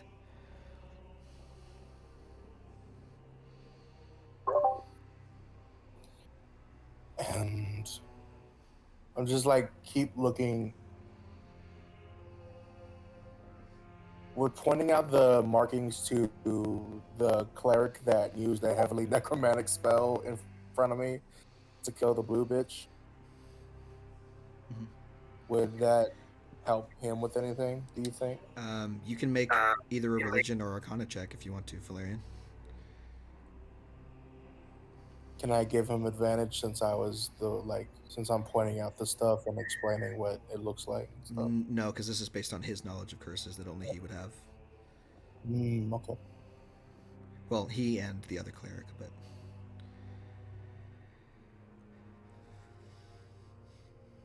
If you're saying it out loud, I'll give Darius a chance at it as well. History or Arcana. Yeah, I'm saying it out loud. I'm bad at both of those. Oh, you're not very familiar with curses. I wouldn't think so. Hey, dog, I have a +0 to Arcana and I rolled a 20. You're good. That's fine. The law of the club is strange. Jay, are you there? Jay? Are you there? Please hit a button for me, Jay. Please. I'm begging you. Never do that Sorry. voice again. Never do that voice again. Sorry, having a bit of a technical difficulties, like my button's not engaging. Ah, fun times. Come on, Mr. J. Come on, Mr. J. No. Fuck it, I guess. I'm concentrating. No, wait, this is not concentration, right?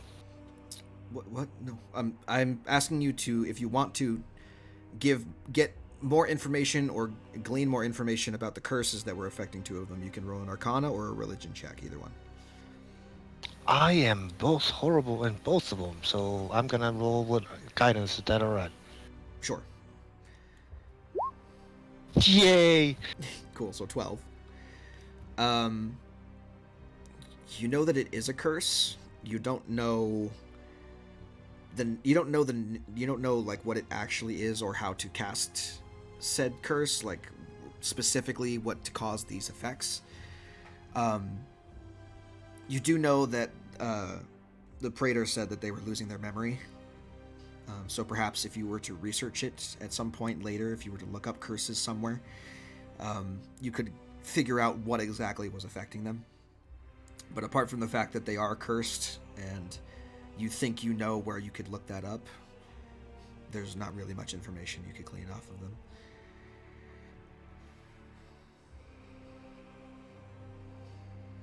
Okay.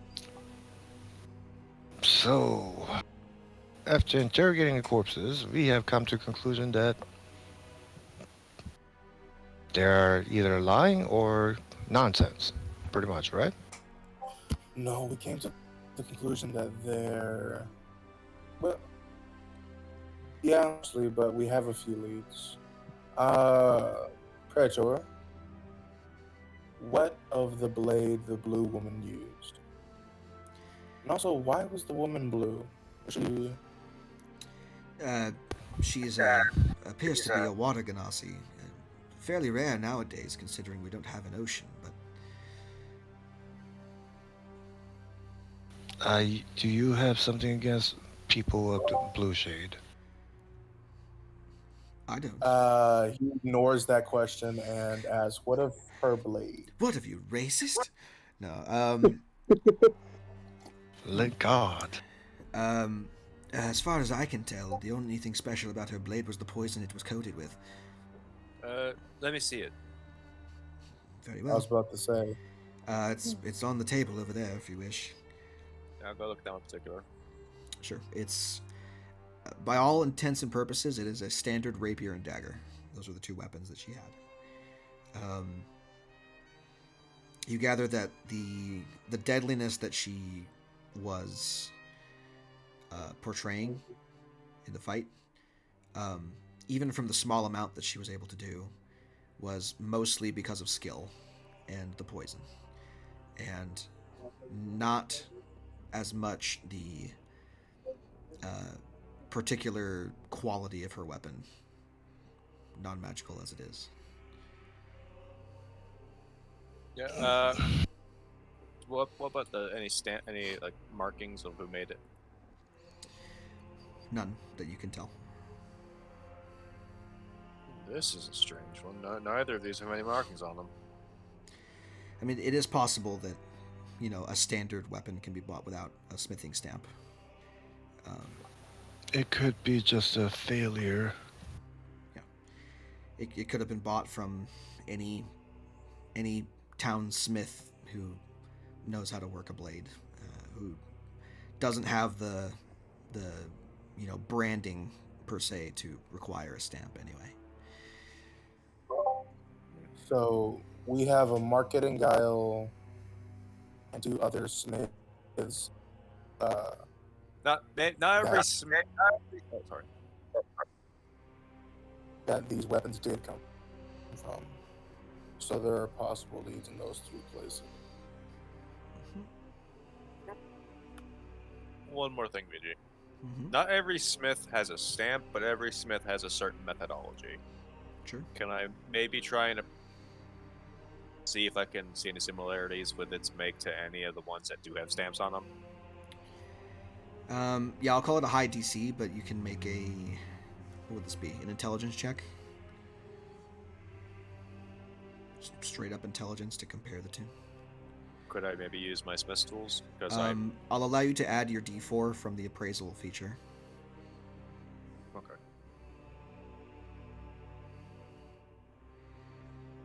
Flat intelligence check. Yep. That's an 11, which I'm pressing with D4. Probably not going to hit this, so I'll still run anyway. 15. Yeah, not that you can tell. It could have been really the rapier could have been made by any number of people anywhere. It couldn't even. It might have even come from outside this continent. You don't know. It's so unassuming, and just the most like bog standard weapon. That it's no wonder that she was using it, because obviously any other kind of special marking could trace stuff back to her or the organization. Same. I assume same goes to the dagger. Yeah, same thing. The only thing that was of any special note about either one of them was the poison it was coated with. You could try to. moot.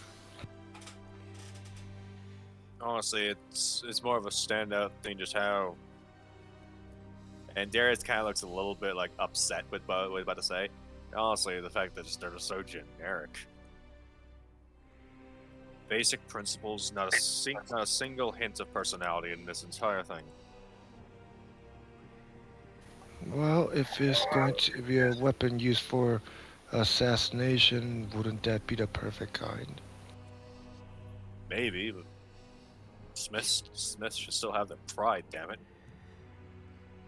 Any Does warrior worth their anyone salt knows that have- it's not the tool that makes the deadly weapon, it is the person wielding it. Does any? You said someone said the name of the poison used to kill Brom, or Yeah, it's a variation of the Midnight Tears poison. do we know? I'm addressing this to everybody, but do you know how to create such a drought, or like the ingredients that would be neat, like used? Do any of them rare? Any of them like have to come from a specific source? That would be if you guys have proficiency in Poisoner's Kit. You can make a check for that, but anything else, no. My area of expertise during college was more in the arts of, shall we say, necromancy. That's I'm not exactly. Oh my god! I was Poisonous Devonta. I person. would have had things to say, but I'm not Devonta. Anyways, Christ. That is Then I something that you could believe look I- up, though, by the way. You know the poison, it could point to other things if you learn more about it. This city holds the academy, right, and its libraries. Mhm. Some of us could briefly go look in the academy and see if we can find anything on this midnight poison. Okay. That's another place. I suppose. Oh, go ahead. I suppose we could visit my professor of my You're fraternity. from the academy. Yes. I was So- supposed to be introduced to another adventuring party, but that quite hasn't happened. He just nods. So we have a few leads, scarce and vague as they are. We have possible if the corpse wasn't lying, and the letter can be translated that way.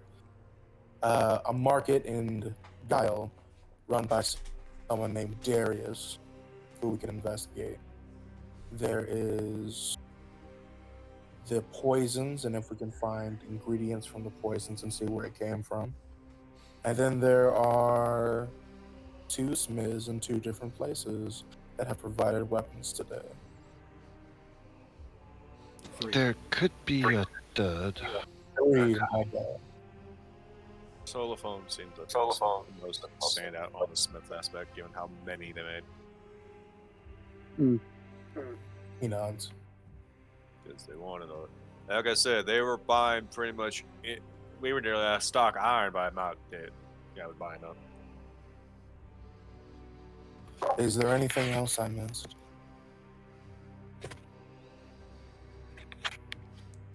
I got 5 more questions if you want to ask him to. I got none.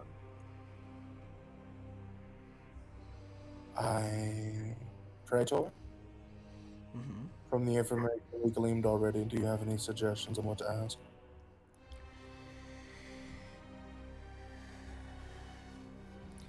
I don't Well, know why I'm behaving this different. I have a 10. What the fuck am I doing? behave how you want to. It doesn't matter. Well, you have a few leads. The closest one that was mentioned was Guile. I suggest you begin making your way towards the western coasts. And while you do, take this with you. And he hands you 1/2 of a sending stone pair. We could use these to communicate with each other once per day.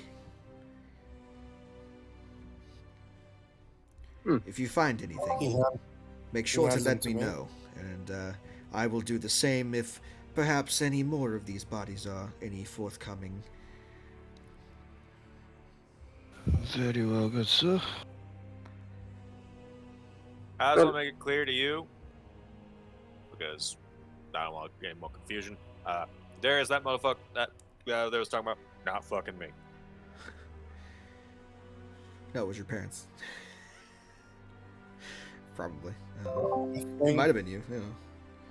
Well, no, I I was saying, I know, like the Darius that motherfucker's talking about, that ain't me. Oh yeah, no. Yeah. Darius, of course it wasn't you. There was no way the corpse could have known your name. Unless it did, in which, impressive.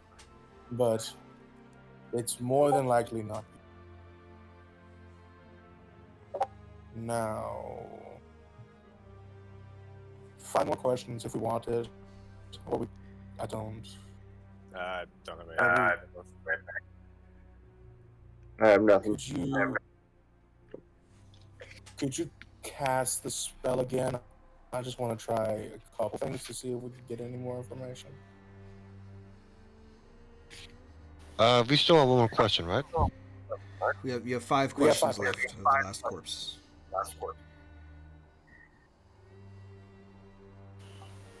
Where did the water genasi come from?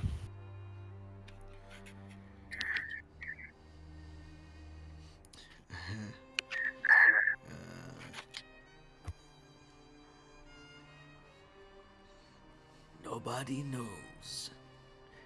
Could have come from anywhere. How do I find Darius and Guile?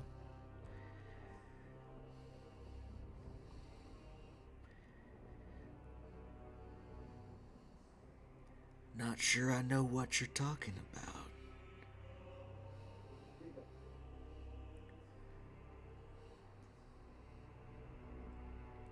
How can I find the shopkeeps that sells the eggs in Guile?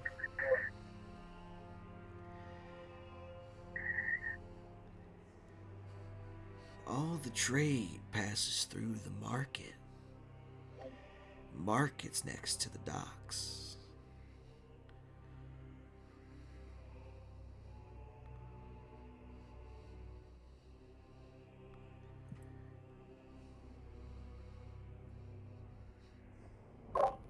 If you weren't killed by the guard, how long were you to live? Until I died.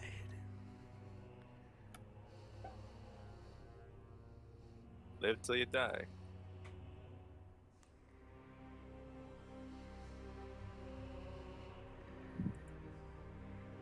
Why just Prince Braun? Why not just everybody? chaos. And that's number 5. Wait, what was the answer? Chaos. Damn, I was gonna ask if the red tide is from the red waves. Oh well.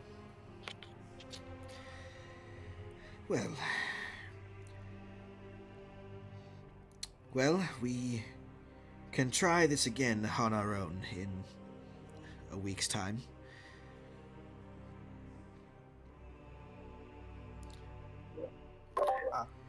I nod to what's her name? Who's Sylvie. performing the thing? I nod to Sylvie and I said thank you. Don't think of me, I'm just doing my job. We'll perform the rite again in a week's time, I suppose, and the praetor here will give you an update on anything we manage to glean. As much as it disgusts me to even entertain this idea, but the ordained prince was killed, ordained king. It might be best interest to bring them back and get proper answers out of them. Well, don't sell us short, we did try that. But the modified portion of the statement, modified version of the Midnight Tears poison, appears to, unfortunately, block resurrection. Wonderful. Well, that's terrifying.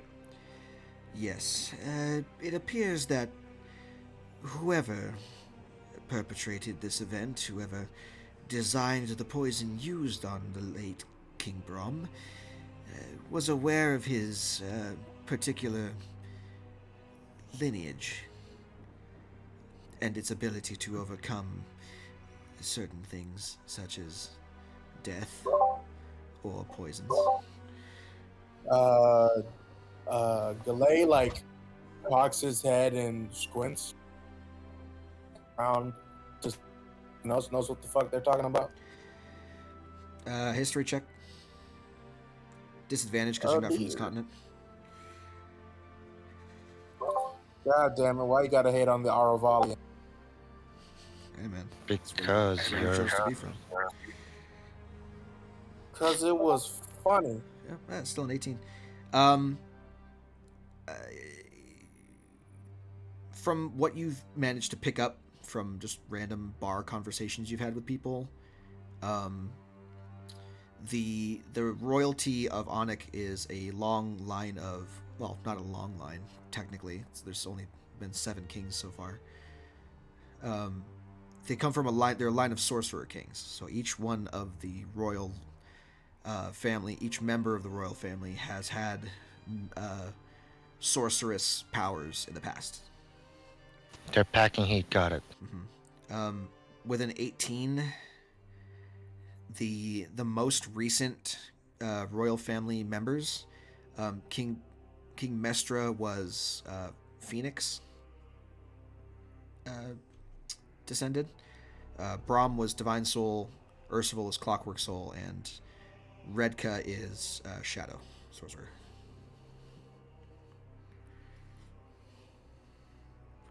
Who would have access to this information? A lot of people. It wasn't exactly private. The Onician people, those of them who are fairly patriotic, revere and know a lot about the royal family, just as if they were celebrities, because they are, the most important people in the land according to the peasantry. So it's well known that their lineage gives them power, and their power has been used to make their empire strong for generations. It manifests itself in different ways, clearly, but it has been used to great effect by the princes in the past as well. Brahm, specifically, one of the reasons why he was so popular is because when he would do tours of his province, he would travel and heal the sick in the villages that he would pass through, using his divine magic to cure diseases or heal the wounded or whatever. And make himself a bigger target. Well, I mean, yep. He's the leader of a nation, you know, there's not really much of a bigger target you can get than that. If someone wanted to cause an upheaval. Well, Fair it looks enough. like we've gotten all we're gonna get from you.